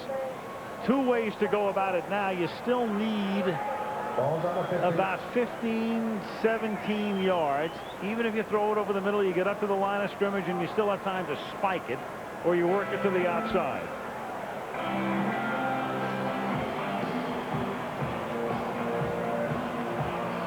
Longwell's career long 54. There are the standings as of the moment. Philly would go to 6-3 with a win. And it's imperative, I think, too, for the wide receivers, John, to understand if they make the catch in the middle of the field here, to go down and declare yourself down, and they will stop the clock. Right, that's a big thing because they have the timeout. They can do that. If they do get the ball in field goal range, go down and declare yourself down. Favre throws, it's caught. It's caught by Walker, and Walker goes down at the 41-yard line. But the ball is a little short of the first down, and a timeout is taken by Green Bay. Now this is a tough situation because you need yardage to get into field position, but you're not going to have enough time to get the ball deep enough to get the field position and get your field goal team in there without any timeouts. So now the ball is at the 41. Maybe the 42-yard line. You'd be looking at a 60-yard attempt. What I think the Packers have to do, Al, with only 8 seconds to go, I think they have to go for a touchdown. But I don't know that they can complete a pass, get in field goal range, get out of bounds, stop the clock, spike it, whatever, and have time to kick the field goal. And if that's true, I say they ought to go for the touchdown. Their other option is a quick out to the sideline and get out of bounds. I don't know that would put him close enough. Favre. He tried to do that. The ball comes loose, and the Philadelphia Eagles come up with a football. He lost the ball. It looked like he was was trying to go to the outside, and the Eagles come up with the ball and the ball game. I think it just slipped out of his hand again for the third time in this game. Remember we saw the ones earlier? He's trying to throw that out. Yep, that's exactly what happened. The ball just slips out of his hand. The Eagles did a good job because they knew that they were going to try and do that, so they were protecting the boundaries. There was no way that they were going to let them get that ball to the outside and get out of bounds.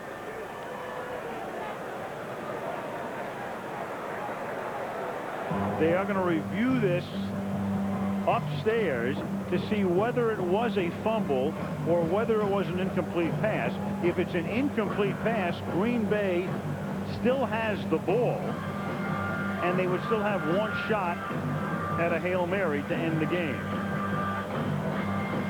Right, they ruled on the field, they ruled fumble. The referee threw his beanbag, ruling fumble. And then as you say, it's a booth review if they review it. So Favre with the empty hand as the ball comes loose. An empty hand means fumble. If this stands, the Eagles will have won a fourth straight game coming from behind in the second half. This is not a challengeable call within 2 minutes of either half. It is initiated by the officials upstairs, so they take a look at it. And then in consultation with the referee, it is determined what the call is. Well, the Eagles are confident that regardless of what's going to happen here, they're going to fly back east with their 6th win in 7 games. Here comes Bill Carollo. If they say incomplete pass, the Packers are going to get one more shot at it. I think it was a fumble. I think he ruled fumble, and it was. After reviewing the play, it's been determined the quarterback's arm was going forward without the ball. Therefore, it's a loose ball fumble. Recovery by Philadelphia, first down. The crowd misinterpreted what Carollo was saying. They thought by virtue of